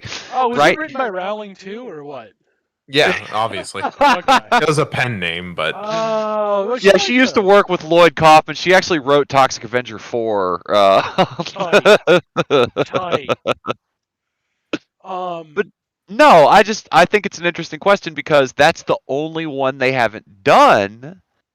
Did they see this coming? Did they just be like, we have to completely replace the whole back nine of this game because these villains are no longer acceptable? Like, Giuliani walks around in the daylight. Giuliani is the real life version of these people. Right. Rich family, obsessed with his own family and his own genes and shit. That's what he's thinking about when they're doing the cousin fucking, right? Yeah. Like blood purity. I mean, Hannity too actually accidentally, before I reveal who's talking about like the pro incest in a non-ironic way, Hannity went on one time and he was like, "I'm 100% Irish," which means like your family members are fucking. You can't. Right. There's no other way. You're literally the product of like an insane amount of generations of incest. As a proud Scotch Irishman, I'm gonna say right now on the record, the island just ain't big enough, motherfucker. Yeah. If you're 100% Irish, either you fucked your relative or you fucked a potato. And you can't fuck a potato, okay? You can fuck a potato, Well, but you ain't gonna you have can, but it's not gonna get you anywhere. Yeah, it ain't gonna get you to that 100% blood purity, buddy. So, No. like, Hannity was like, Hannity's like real proud of like, yeah, I'm like pure Irish, and it's like, Hannity. First off, you're clearly not. Second off, like, you may as well have been like, yeah, my mom and dad were like blood relatives of the highest order. Like, Yeah, he's clearly Scotch-Irish, just like me or Marjorie Taylor Greene or whatever, and you can right. tell because he's got that big potato head. He's got that big swole-ass head. Yeah. And no disrespect to your potato-headed American Scotch-Irish, but Right. you know, like, let's face it, man. Like, that is not how you brag about how cool you are. It is like, oh yeah, my parents fuck, and my Right. parents are all the siblings. Like, that's not what a sane person does by any stretch of the imagination. So, like, why Hannity thought like that was some kind of great race purity own, like, you Well, just proved the problem with race purity. You're as dumb as you, and your parents. It's because your parents fuck each other. Like, to even think about him really their gives brother you a and sister. flashback. To even think Yeah. about him really gives you a flashback to like the rise of Fox as a thing, because okay, it was Hannity and Colmes. It was a show where they presented Alan Colmes as the liberal, even though he was like 2 degrees to Hannity's right. Hannity was just a talentless fucking blowhard with no charisma or appeal whatsoever. But that was screamer. As opposed to what he is now. He's basically A nothing talentless now. blowhard with no appeal or charisma whatsoever. I mean, like, the reason that motherfucker got to the point where he was pulling down like 30 mil a year or whatever was because of the liberal massive loss of the culture war. To have Obama in office for 8 years, deliver nothing meaningful, and just drive people to be looking for some kind of white right-wing asshole to get on TV and scream about Obama all night. Like, Hannity could have been anybody, right? Yeah, like, but here's the thing you're forgetting, man. That show does not work. You remember the original name of the show, right? It was Product of Incest versus Droopy Dog. That show is as much Hannity as it is Colmes, because without one cannot have the other. That one didn't focus test well because people on the internet love Droopy Dog so much. Yeah. Oh boy. You're right, God. Most of the Looney Tunes are a mean caricature of a person with a specific type of mental disability or an ethnic stereotype. Fact. But like Droopy Dog, I think, is one of the standout not that characters. He's one of the few Looney Tunes characters that's just based on like a personality of a guy right? Oh yeah, and that's a guy that everyone knows. Yeah. Like that's a good one out of all of the Looney Tunes characters. Guys, keep it rolling for like 2 minutes. I gotta go check on my wife. No, yeah, you're good. I agree. That is an evergreen character because everyone has that like old fucking dude at their workplace that's just a little bit done with everything. They're not bad guys normally speaking. No, like, I like those guys normally. You like a Droopy Dog. Yeah, you don't expect anything out of them. I don't go to that guy and I'm like, this guy's gonna help me out a bunch. No, this guy's gonna be perfectly fine. You're gonna throw anything at him, he's gonna take it in his same Droopy Dog, like, okay, let's get this done. That dude surfs through on a cloud of pity. Like, but I always like to think like maybe that dude isn't really sad. Maybe he just has look, I always try to help out those guys because I feel like, one day I might be that guy, and I want some fucking like 20-something, 30-something-year-old guys being like, "Hey, this guy's pretty cool. He's okay." Like that's what I want those guys to think. So like, I bet if we try to think of Looney Tunes characters like that are like actually a character and not just a really insensitive caricature of someone with a mental disability or a really insensitive ethnic caricature, I bet we wouldn't even run out of fingers on one hand. If we tried to count how many. Okay, you got Droopy Dog is a guy. Okay. Yeah, definitely. Oh boy, I'm so sad. You got Foghorn Leghorn's out because he's a hick. Yeah, he's a every Southern He's Southern gentry. He's a caricature of Southern gentry, where it's like he's clearly gentry, but like they play him like a hick. He's currently the governor of my state. No, hang on. In fairness to Foghorn Leghorn, he's not playing it like a hick. He has put on the Southern gentry has taken airs of that hickness because they find it appealing. Okay, like from the Foghorn cartoons, you got the Chicken Hawk, who is the young pro violence character. That's actually a guy.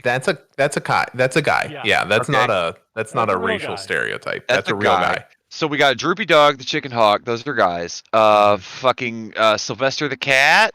Sylvester the Cat couldn't possibly be an ethnic stereotype of some kind, could he? Italian.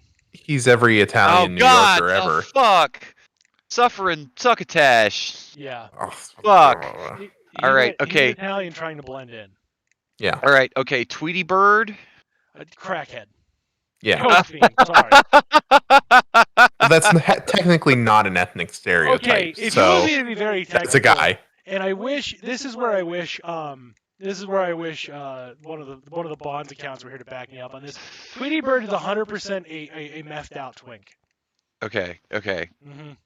Okay. Okay, so Tweety Bird's out. Okay, so we got, for real guys that actually exist, we got the Chicken Hawk, we got Droopy Dog. Okay. Tweety Bird exists. Tweety Bird. So we got 3. Okay, I maybe I am gonna run out of fingers on one hand. Maybe I ain't giving Looney Tunes It's not that many more. There's not that many more. Okay, the Tasmanian Devil is obviously like he's a Tasmanian. It's literally in his name. It's in his name. He's Aboriginal trope. The Untamed Savage. Yes. Yeah. Okay. Yeah. Okay. Fuck. Bugs Bunny is clearly supposed to be like a fun Jewish stereotype because he's funny and he's silly and he's if you will, Mel Brooks can't be Mel Brooks without Bugs Bunny kind of thing. Right. But he's still a Jewish stereotype, so he's out. Yeah. Daffy Duck. Daffy Duck is a wasp. Yeah. Yeah. Just really grumpy about the Jews. Flies into a rage and just Karens about everything all the time. Yeah. Yeah, but later on, you notice they form a tenuous friendship in the Looney Tunes lore. That's because they both become uppity New York liberals. They're both prey animals, which the Chud, Elmer Fudd, is trying to constantly murder with his shotgun. Absolutely. Yeah. Okay. And Pepe Le Pew is really all French people down to the smell. Yeah, that's true. Yeah. Mm-hmm. Going back to the French travel advisory, when you travel to America, they're going to smell your stinky aromas and they're going to try to fuck you, and then you're going to get in legal trouble. Yeah. Yeah. Well, it's because Pepe Le Pew is a serial rapist, which is the French temperament. Notably, unlike the UK temperament, these are of age women instead of children. Oh no, yeah, they have. But they have a very weird preternatural sense for it. Mm-hmm. Yeah. They're like, no, she's not legal. Like, the second they're legal, they're like, yeah. Oh, she is looking beautiful. And the tone changes, and you're like, what? And they're like, no, she's just beautiful. You're right. They are every guy who was watching the clock for Michelle. No. You know what? I'm gonna pass on. No. I'm gonna pass on the credit to the French. Yeah. That is the English disease, not the French's. No. The English are watching. No, the thing is, they're both watching the same clock, right? Big Ben. They're both watching Big Ben, but one of them's waiting. One of them's waiting desperately. One of them's lamenting, and one of them's celebrating. Yes.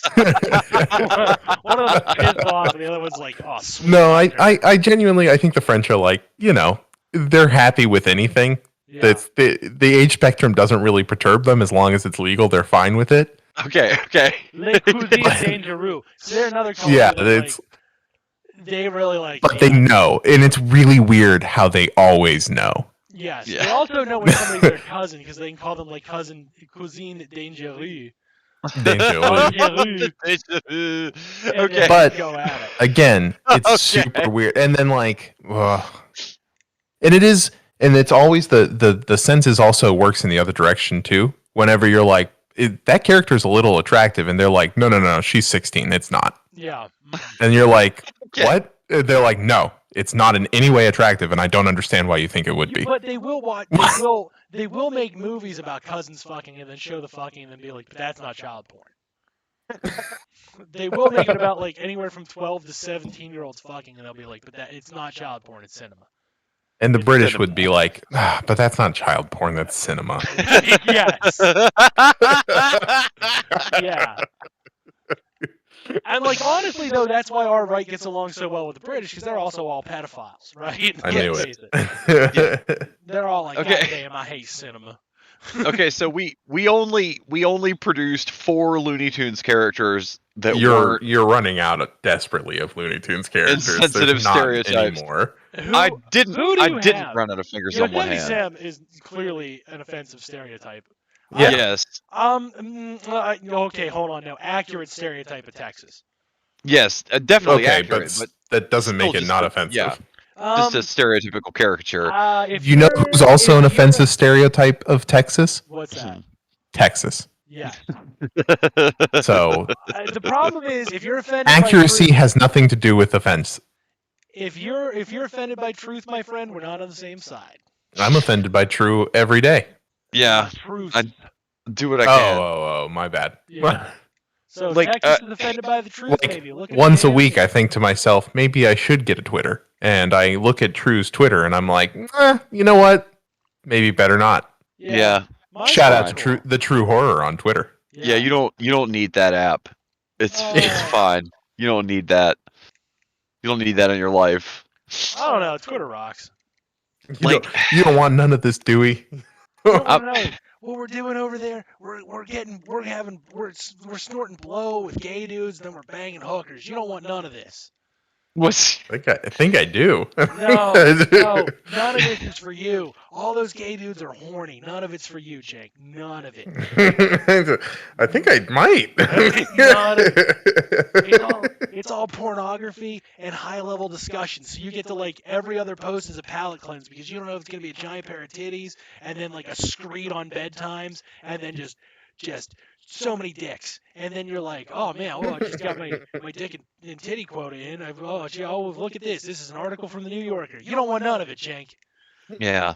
You don't want none of this. It's not pretty messed up. I don't want something that I can just devolve and go down rabbit holes all the time. That would be terrible. It's just pretty rough. They would need to like cap the characters or something so that I wouldn't read too much of it. I feel like there's some kind of like, I mean, obviously, like, Speedy Gonzalez is out. Like, obviously, like... You know what, though? A pushback on that one. Not an offensive stereotype. No, it is stereotype. It isn't Speedy that's was meant as an offensive stereotype. It isn't Speedy that's offensive. He's not actually an offensive stereotype, though. He's not. It was meant as one. There's a difference between intent. It's the other mice that live in Speedy's town. It's the other mice that live in Speedy's town that need Speedy to do everything for them because they're always on siesta underneath a giant sombrero. Those ones are an offensive stereotype. Nah, you know what? I think a lot of Hispanic people love fucking Speedy Gonzalez. Like, they really do. They're all about it. You know what? We're going to call this one a 50-50. Only because Speedy is actually, relatively speaking, beloved. But... It was intended as offensive for sure, though. Well, it's because the rest of the mice are still like they filled in the gap, if you will. They were like, well, we better hedge our bets because they might actually like this. I used to do a flawless. Can we call that one a 50-50? Yeah. No, because then we would have to include our second hand. So I'm saying no. I used to do a flawless supporting character mouse in Speedy Gonzalez impression when I was young, and it used to get a lot of laughs. But that's over now. I don't know. It depends. I mean, like there again, like it kind of depends.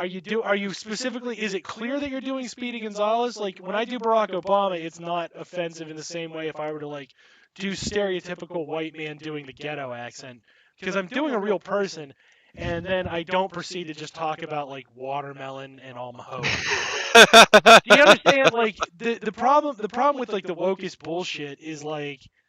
If you actually can impersonate somebody else's voice reasonably enough that they can detect that's the person you're doing, and you're not just using it as a vehicle to say racist things about them, all the lines are entirely fine to do it. Because all the lines. Problem is a lot of people don't do it like that. That's the real core of the issue. But every bit of it is so terrible. All the lines that those mice say are so terrible. Like they want Speedy to go break into the cheese factory or whatever because they're still on siesta.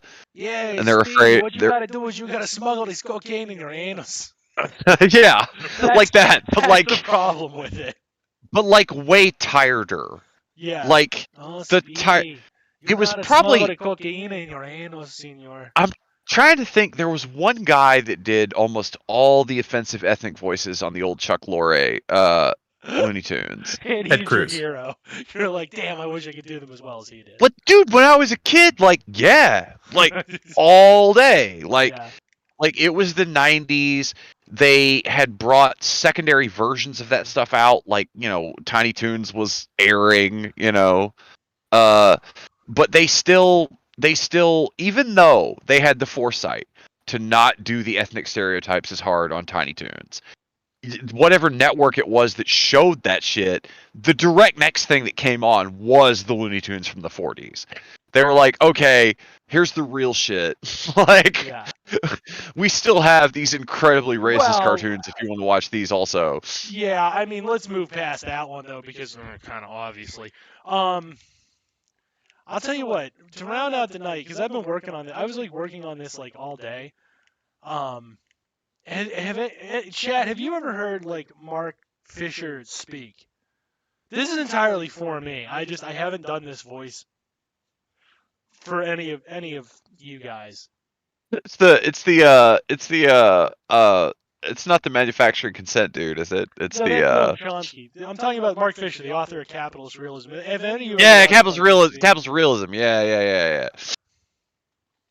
Hold on, I'm gonna try something here. So, I'm gonna try it real quick. Hold on, let me get in the position. Spoiler, I used to do stand up, and I used to do a lot of voices to be funny.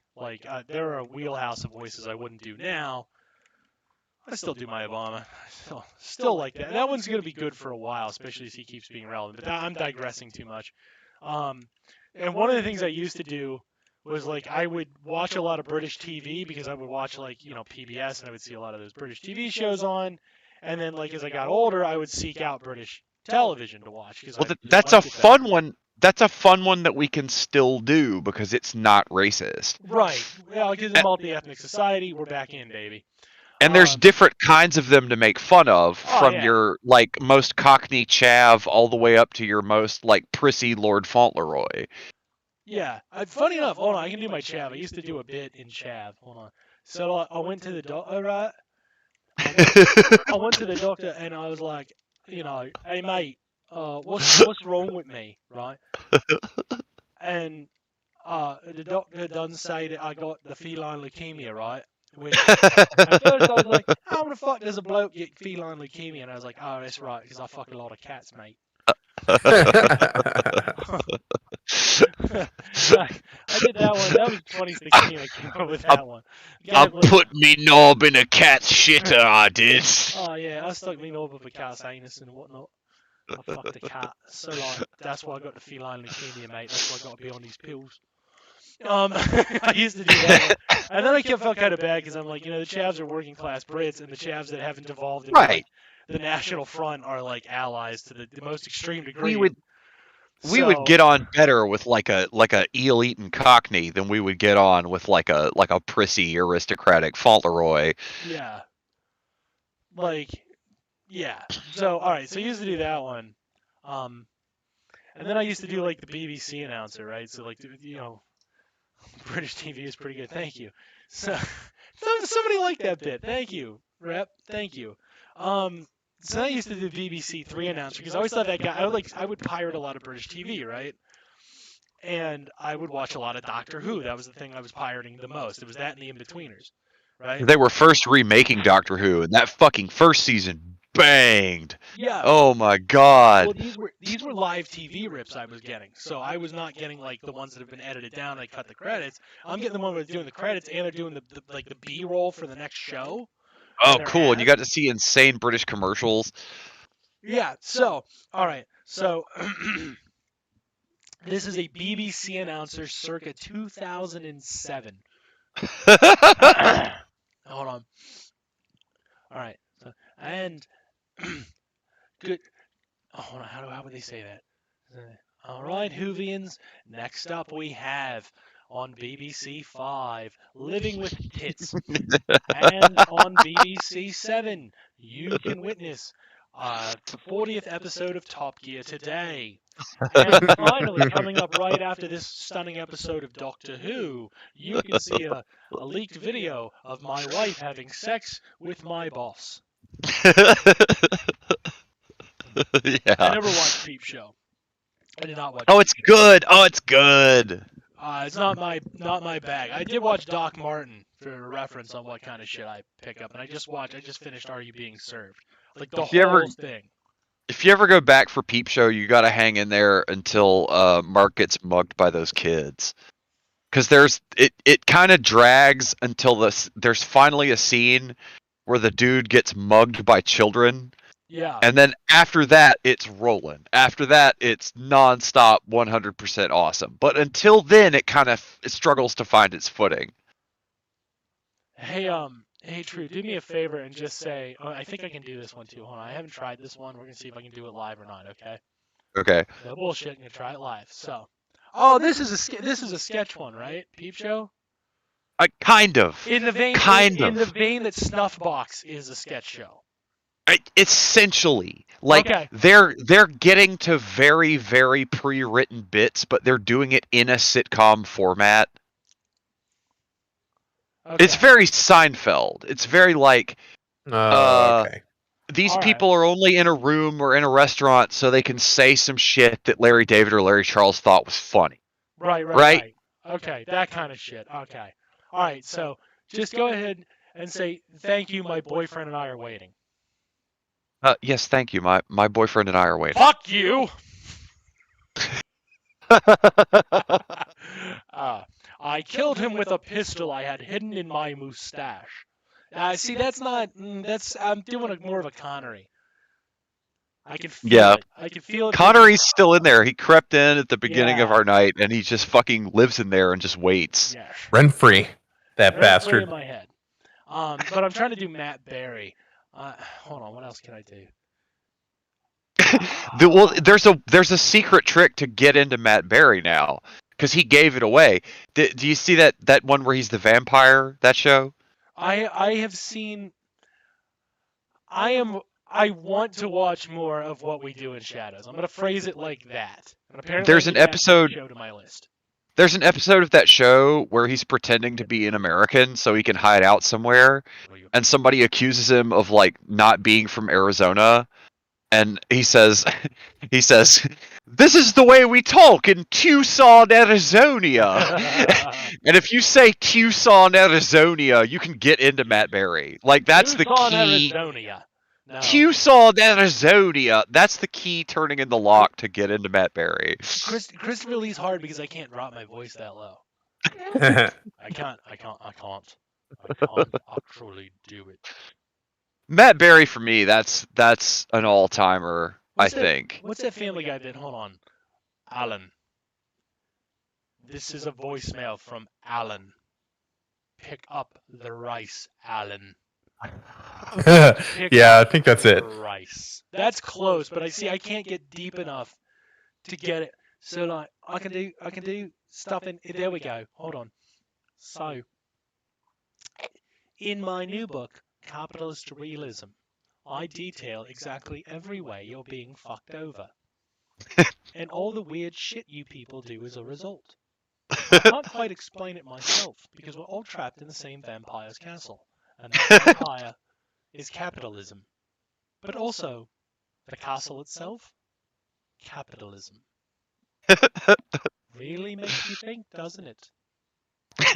Many people feel that Brand was making an asshole of himself.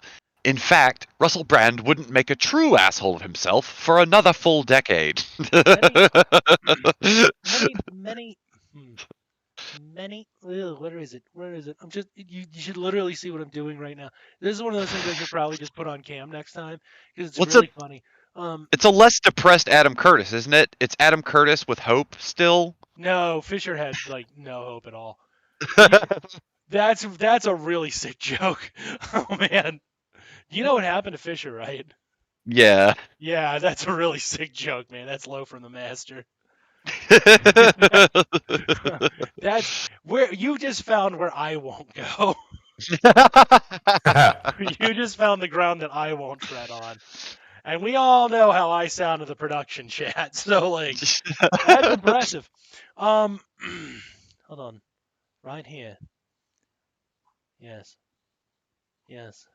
That's it. If I were a British schoolboy, this is the voice that would get me fucked by an old British man. This is it. It's perfect.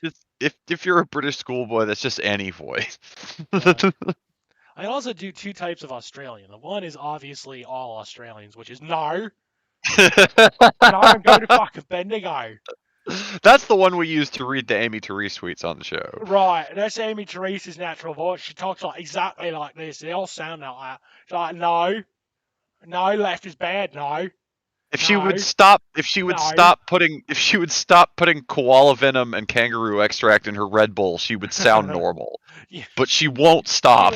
She would sound like the other type of Australian who kind of talks like this. Like the pseudo New Zealander, like almost New Zealand, but not quite. No, actually, I know this bit too. Hold on. No, because New Zealanders and Australians sound completely different. Isn't the key to New Zealander is saying yes, right? Yeah, but no. So like in Australia, we would say get in the car, and in New Zealand, you would say get in the car. It's completely different. You can hear it in the voice. I always thought New Zealand the key to get in was the word yes. Yeah. Where you're like I always just want to do yes, Queen, when I hear it. I pitched them this movie about aliens living in Palestine, basically, and they said yes. I wonder if I can do fucking Reese Darby. Is he working? Is he working? He had a killer Netflix series where he just did a bunch of dumb characters. And it was just like no premise, just I'm gonna do a bunch of dumb characters. Is he working? Well, I haven't seen him on anything lately. Right now, I'm working in New Zealand TV, which is essentially it's the homeschool version of Hollywood. That's what I spent a lot of the homeschool version of Hollywood. Yeah, you're like famous, but imagine being famous in a town of 400 people. It's the same thing. Oh yeah. No, I can do fucking Reese Darby. Hold on, I've been to the fucking moon. The easiest way into Reese Darby is the word dickhead, isn't it? Dickhead. This dickhead. Dickhead. The easiest way in. Yeah, I can do fucking Reese Darby. I didn't even know I could do Reese Darby. I swear to God. I was like, I can't do the high enough pitch, I think. And then I was like, if I pinch my balls a little bit and I kind of put pressure on my vocal cords while I talk. You have to. I talk really, really fast. So you have to make your voice sound like that. RHYS is a conceivable way to pronounce Reese or to spell Reese. If you can do that, what you have to do is you have to talk like your internal talking speed has been set to 1.5. That's when you talk like Reese Darby. Your voice naturally gets higher when you start talking this quickly. Yep. Yeah. Okay. Okay.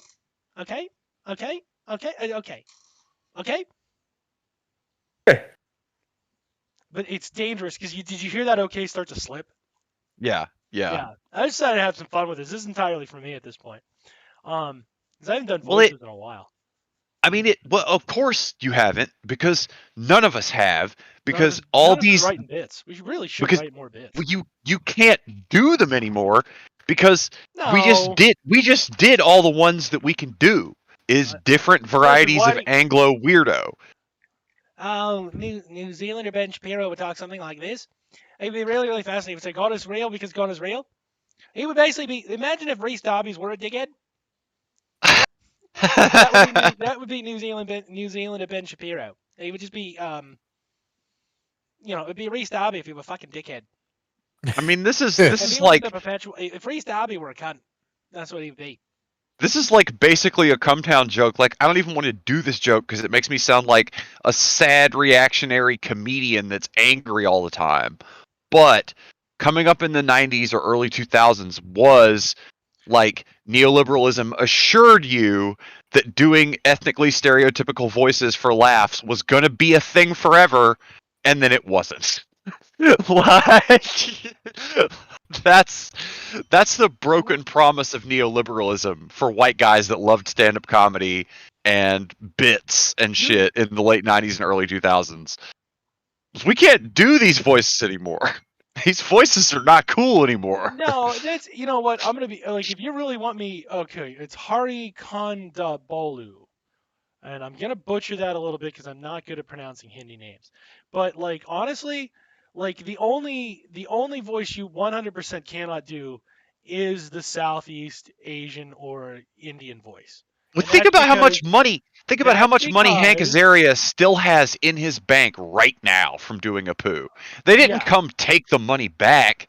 Like, he did it all those years. And again, here's the thing: when like, okay, I can talk about that in a moment, but for like the reason you can't do that voice is because literally Bollywood will be pissed, and then we'll have to hear about it. But Hari Kondabolu will specifically, like, that's the only reason he has a career, because I can promise you right now, like, number one, the Apu jokes when he was lampooning America as if he was from the position of a foreigner coming to America and running a business and dealing with the bullshit here. Right. Those are 100% fine. That's what people don't want to hear. The problem was, and I 100% agree with Hari's proposition, it's when he made jokes about India, or they used him as a vehicle for jokes about India, where it got real fucking racist. Yeah. And those are some of the most unfunny fucking bits. It's just like the Speedy Gonzalez voice, right? For that bit I did, like, because we're lampooning how racist the Looney Tunes are, that voice is okay. But if I just said taco, taco, burrito, burrito in that voice, it's just objectively offensive, right? I'm just doing it for the sheer offensive, like, oh, look how they talk, isn't it silly? But like, the literal lyrics of a South Park song that I used to sing every day, and my wife still sings because she won't stop singing it. Yeah. But I don't sing anymore. Right. But like, you know, that's the thing. Like, you can do voices if the specific goal is not to be harmful, except for the Indian voice, because again, like, Hari's gonna be pissed. You can absolutely do what you would consider a black voice if you're not doing like an intentional racism against black people. Right. Like, that's where, you know, again, like, if we were to get real deep about it, like, that was the problem with Apu. The problem with Apu was not, it was a white, or in this case, a white Jew doing, hell, he's Sephardic, so a white Latino Jew doing an Indian voice. Like, let's start, like, because the web map on that, to figure out how that's discriminatory, right, is like so fucking intense it makes your goddamn head spin. And what it boils down to is, no, the problem with Apu is, like, they used him as a lot of vehicles to just take pot shots at India and Indian people. Do you remember Carlin thought that he had black voice, like, figured out? You remember Carlin thought that he had a way around it? Right. He would just draw the words out. Like, he wouldn't really change his manner of speech. He would just take a long time to say everything. Yeah. So, like, he thought he was getting around it, but in reality, he was just doing a very insensitive CPT joke. Yes. Like, there's no way out. Like, it's over. Like, all that we knew has melted into the sea. All that is based has become cringe. I mean, all that is sacred is now profane capitalism. Yeah, so, like, that's the thing about it. Like, that's the part people don't want to talk about. If it doesn't really matter who's playing what character, especially in a cartoon, because I don't know if people know this, but, like, you're not the character. Like, I feel like that's a big part of this that gets lost. Like, it's certainly offensive to costume yourself as another person, even if you're delivering a very good joke. I will say there's one notable exception. Do you remember when, like, in this vein of joke where John Hamm was, like, making, like, a part of a bit to make fun of blackface, and there was a participant specifically there to express legitimate anger at blackface? Yes. So they're in on the joke. The joke isn't at their expense. The joke is like, this is how dumb white people, it's at white people's expense.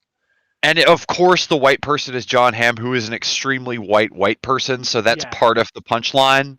Yeah. Like it couldn't just be like a normal guy, like some dude from your town that thinks he has an N-word pass because he dated a black girl for 2 months. It can't be that guy, but it can be John Hamm, who is ludicrously white. Well, again, because John Hamm's in on the joke, that the joke is against, like, wow, aren't white people fucking stupid? Yeah. Like, the richer you are and the whiter you are, the dumber you get and the less fucking sensitive you are. So, yeah, like, that joke worked. People were, like, up in arms about that old bit from 30 Rock. Shit. Oh, shit. Did we summon you by talking about race and fucking how lame white people are? Yeah. What's up? No, okay. Never. I thought we were gonna have a guest appearance to get dunked on for our collective whiteness. Oh, okay. Never. What the fuck was that? That was me echoing from another device somewhere out there in the wires. In the wire. We were talking about white people racist during Black History Month, and Michael Jordan Peterson cannot miss that. Out there in the wire. Yo. What's up? Here. You know the show's almost over, right? Can't hear you guys. You're just like, you're like, I gotta get a couple more credits because then I'm vested. Give me an outside opinion on this. You remember George Carlin? Because we were just talking about this. Do you remember Michael Jordan Peterson? You remember George Carlin used to always have to. Oh shit! Fuck. I have no idea. He just popped in to literally say. I'm gonna have to take this concept around. I'm gonna have to get some more feedback on this. Yeah. Whether or not George Carlin threaded the needle. I agree. Like, there's only like. I agree with you. If you were just going with a blunt point, like he did a racist black guy voice, yeah.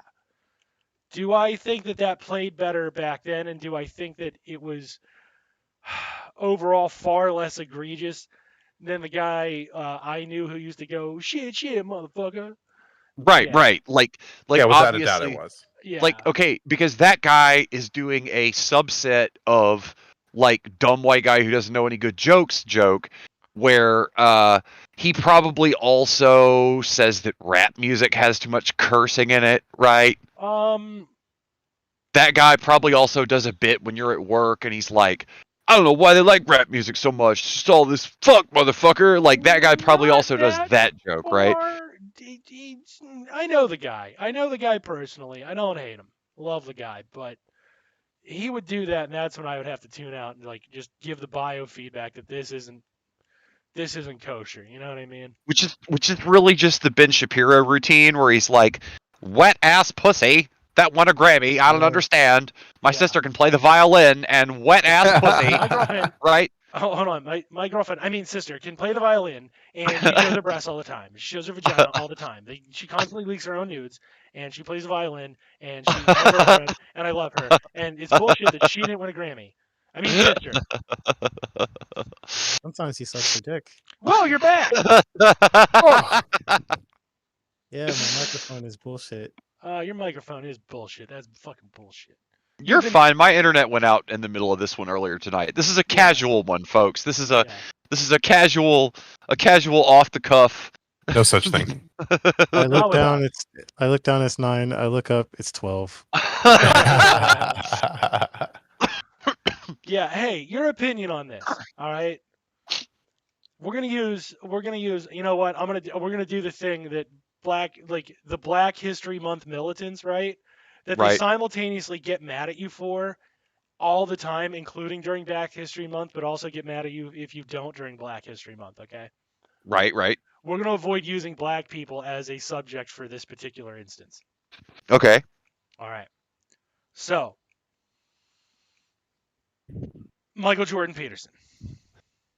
Okay. Let's take Apu for a moment. Apu was used. I want you to give me I want to give him a fair hearing. So that way any condemnation is 100% pure. And not coached by me. Apu, as we both know, was used for two particular types of jokes in The Simpsons. The first is the delivery of jokes at the expense of Hindu culture, delivered by a Sephardic Jew. That is a Latin Jew. Okay? The second was criticisms of America from the perspective of a foreigner who is witnessing American culture not as cultural background radiation, but as an outside observer. Okay. Is there a problem with doing that voice? And if so, what is that problem? What is the problem with doing that voice?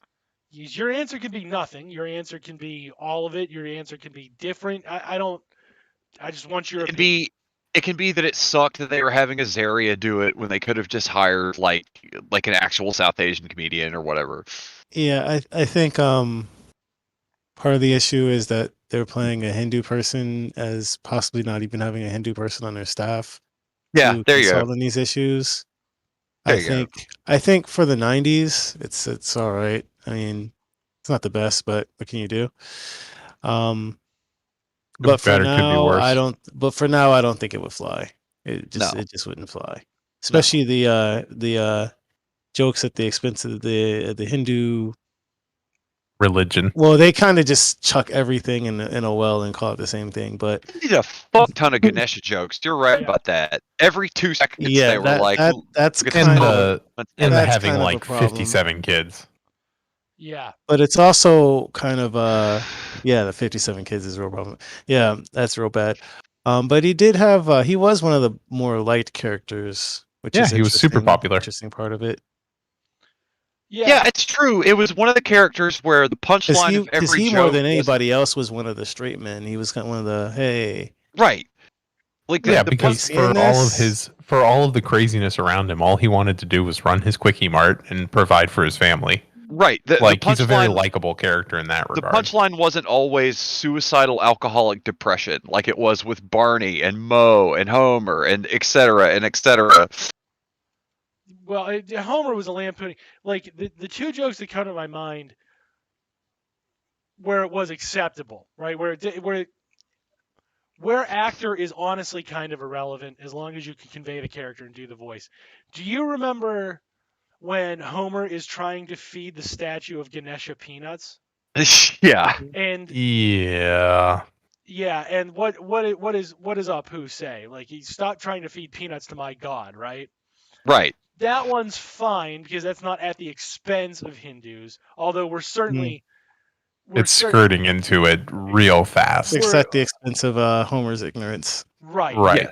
So that one. It's like the joke. It's like the joke. Whenever you make fun of the hello, thank you for calling Comcast. My name is Steve. Yeah. You're not making fun of the fact that they don't speak English. You're making fun of the fact that Comcast makes them use clearly not their language and their name. Yes. That one gets a little bit tricky, right? Because you're also making fun of the fact that a lot of the people who make that joke are making fun of the fact that a foreigner is pretending to speak English when English is a spoken language there. Yeah, do you ever see the guys they're speaking English way better than that person's ever gonna speak fucking Hindi. Right. Do you ever see the guys that do the I'm trolling these scammers videos on YouTube? Oh, yeah. And every single scammer that they troll is from some kind of South Asian ripoff organization. Right. Some of the best parts of those are when that guy freaks out and cusses them out for being an American and says all this awesome anti-American shit to them.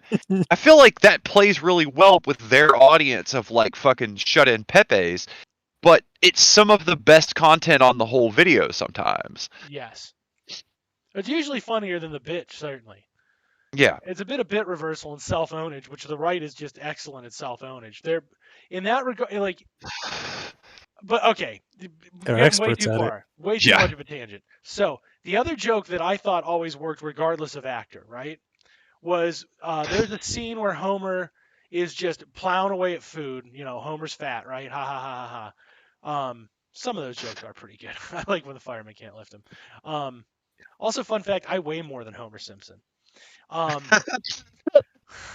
I weigh 20 more pounds than Homer Simpson, so that always kind of struck me as extra funny. It's like clearly this is not the problem it's supposed to be.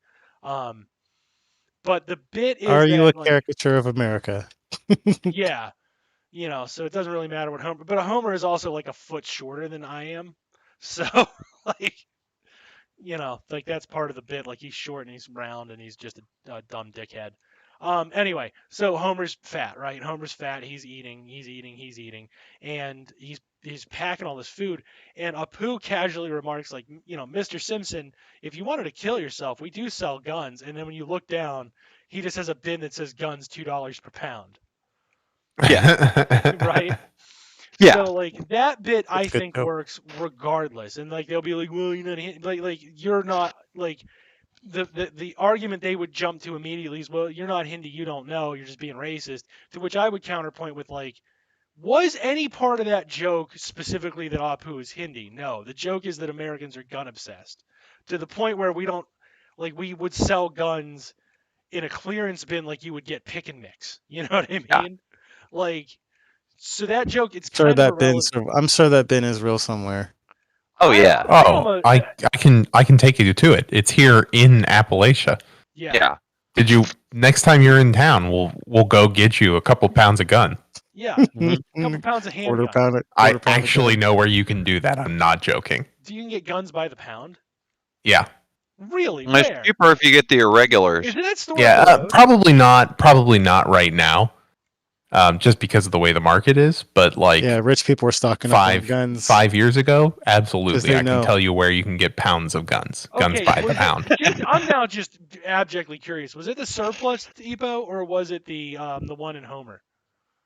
The Surplus Depot is always a better one for that sort of thing. Okay, I figured it was probably the Surplus. If it was going to be anything, it would be the Surplus Depot because like most of the actual gun stores, like to their credit, function within the law. Well, what they do is they sell. If you want to buy them by the pound, you end up buying them as surplus, right? So surplus army guns, you can buy literal pounds of old, decommissioned army firearms. Okay, because a bit, and that's how they sell them. But yeah, obviously it's a joke. But like, also, we can do that. That is in our area. That kind of rocks. Yeah, because like the bit there is he's selling revolvers by the pound. Yeah. Look, is that the gun with the? Is that? I don't know if you know this, but M9, you can get M9 Barretts in that sort of fucking poundage. Like you can get handguns in that sort of poundage. They didn't, revolvers haven't been an army fucking surplus gun for years and years and years and years and years. But Jesus Christ, I didn't know that. I've never been to the army surplus store. It's going so good. I have been to the pawn shop that sells Confederate flags and Trump merchandise. I have been to that pawn shop. That guy, he saw me come in and he saw me looking around and he goes, it was really funny because in a real gruff voice, he's like, can I help you? And I was like, yeah, you got a floor buffer? Like, I didn't react to it like I think he thought I was going to, because then his tone immediately changed. Oh, I'm real sorry, sir. No, we don't have any floor buffers. I'd like to get one in because a lot of people ask me for those. Like, it was real funny because it's this little scrawny dude. Like, you know that guy, right? He's I know that guy. Who's like 5'1", bald, right? Scrawny as fuck, weighs about 110 pounds when he's wet. And he just puts on the big boy voice. He's like, can I help you, sir? And I'm like, I just didn't let his Nazi memorabilia get to me. Like, so I was just like, yeah, you got a floor buffer? Like, let's do this shit, pal. And then he's like, oh, I'm real sorry, no. And I was like, fuck. Oh, well, all right. Hey, glad I asked. And then I just walked out, you know what I mean? But the guy was like, he was really hoping for the lib reaction, and I just didn't give it to him, and he just didn't know what to do other than like go back to customer service. It was kind of awesome. I mean, it just, they're wide open. That guy fronting is a tough guy? No way. Right. No way. Right when he's like, oh, there's a pussy lib coming in here, and then just me, yeah. I'm like, first off, dude, like I'm 6'1", and I'm like, at the time I was closing in on 300 pounds, my friend. Like, you didn't intimidate me. There was no reason to there was no way in hell you would have thought, you should have had a thought that would work, even if I was like scrutinizing your Confederate merchandise. Like, there was no way that I was going to be like, oh my God, this small man. But then, like, there was a big biker dude there, too. And I just said the floor buffer, and the biker just shrugged and turned his head. He was like, oh, okay, this isn't going to get interesting. You know? Like, what do you think, buddy? I've lived here my entire life. I know how to handle you. Calm down. Go back to being a cuck. Don't. Yeah. I actually can't. I have kicked all of the people who are like you's asses in my life who've decided to step up. So, like, don't think that you're going to push me around. I just want the fucking floor buffer, whatever. Actually, I was going to buy that Confederate flag and paint a dick on it and then fly it in the background of my videos. Like I really, there was like a good 2 months where I was like, I really should go back and get that flag. I should just buy that flag because that's gonna piss some Trump guy off, especially because because it's pawned, right? So it's like that flag is not coming back. This isn't a mass manufactured flag like they used to have at Walmart. It's like if I just paint a big old dick on it, big old rainbow dick on it. That'd be great. But then I was like, I wish I thought of that. well, the reason I didn't do it, I was like, you're just now being the reverse of the fucking burn my Nikes guy. Yeah. That's really what stopped me. I was like, you want to go spend $10 to burn a pair of Nikes? Does that sound like a sound decision? You're not like, let's face it, I'm the only Jew who's not spend $0 to not do it. Yeah, it's gonna cost me $0 to just be like, man, I should have done it, and I haven't missed out in life. But oh yeah, I thought about that. There's no shortage of, like, if we get to a point where we ain't got nothing to do but set shit on fire, there'll be no shortage of dumb shit to set on fire. Right. We got other shit to do, There's no point in burning it and arbitrarily now, or like defacing it now as an arbitrary form of protest. If it's not part of larger organized action to intimidate them, there's no point in doing it. So like, consequently, if you catch me doing that, watch your ass, because that means the left has actually got its shit together. So, that is a herald of bad things to come for the right. You know what I'm saying? Yeah. But right now, you're fine. If I'm not buying the flag to deface or plant on somebody, is like, look, he's a gay Confederate. You guys, you're all homophobes. He's a gay. Get him. Yeah, dogpile him. Yeah, get your own. Burn your own. That way, it's easier for us. First way. Dogpile him. Definitely don't get too attracted to it, though. Yeah, it'll be gay. Yeah, I think that's the part. That's just a dogpile boner. That's the part. That's the part that libs misuse, right? They'll be like, I got to do the racism now, and it's an arbitrary moral stand instead of like, no, but for real, we should try to plant information within their groups to like make them fracture on absolutely the sectarian lines they've already drawn. Shit. Like the libs will be like, oh, look, you just, like the most libby thought you can have is you just wanted to say the N-word. Like, it does nothing. It does absolutely nothing to sneak into their group right now to say the N-word and then just be like, Hillary rocks. I'm with her. But if you were to like start planting fake evidence of like an AI-generated black woman on some of these people and like get their racist friends to be really mad at them for like allegedly, violating their no-fat pact and violating their incel for life pact by being like they had sex with another race, like, oh yeah, that's totally worth it. You know how much they would just kill that guy. Like you would be setting him up to get murdered, and that's one life we'd have to deal with later. Because they become disillusioned and then they wouldn't get organized. I was looking to see if anybody ever caught up with Andrew Anglin, and so far nobody has, but that's still in his, all the information you can get about him. That's still the harshest criticism that he ever received from his Nazi brethren.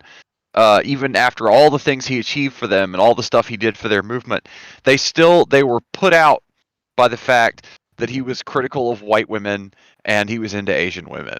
They didn't like that. Do you remember the Chappelle sketch where he was like the Black Klansman because he was blind? Yeah. Oh, I love that sketch. That's based on what that's based on.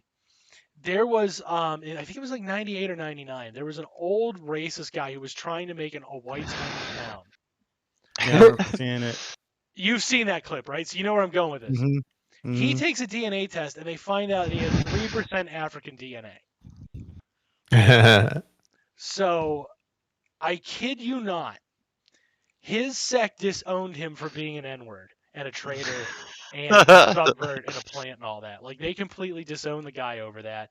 And he was like, he vehemently denied it instead of flipping it to be like, Oh, so you mean like my grandmother at one point was a slave, so we like own slaves. So like, yeah, you see what they've taken from us. I mean, he's technically like that's way less than you normally get. Yeah. That's way. That's not how normally they're it's like- gonna ever see it. Normally, it's like 13%. Yeah. You got people going in up to 25%, and then they find out and they're like, "Oh my god, what have I been doing?" Shit.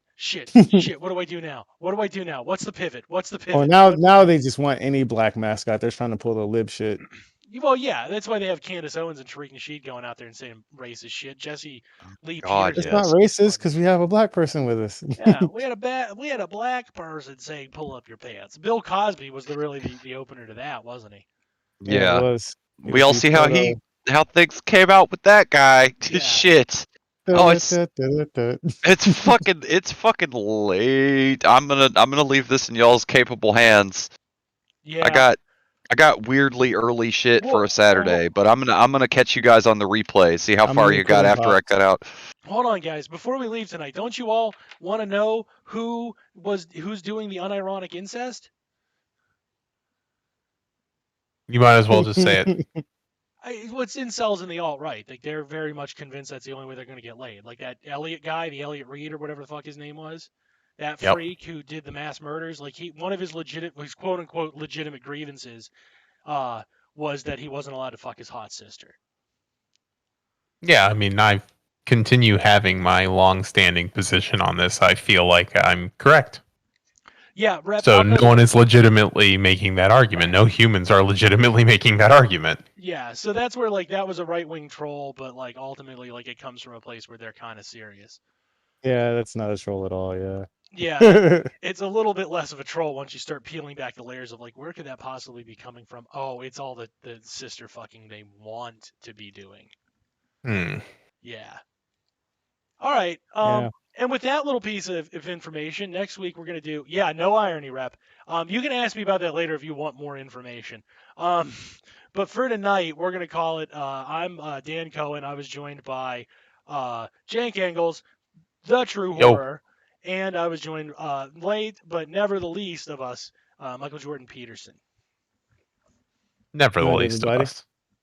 All right. We love you. Don't die. Bye. Don't die.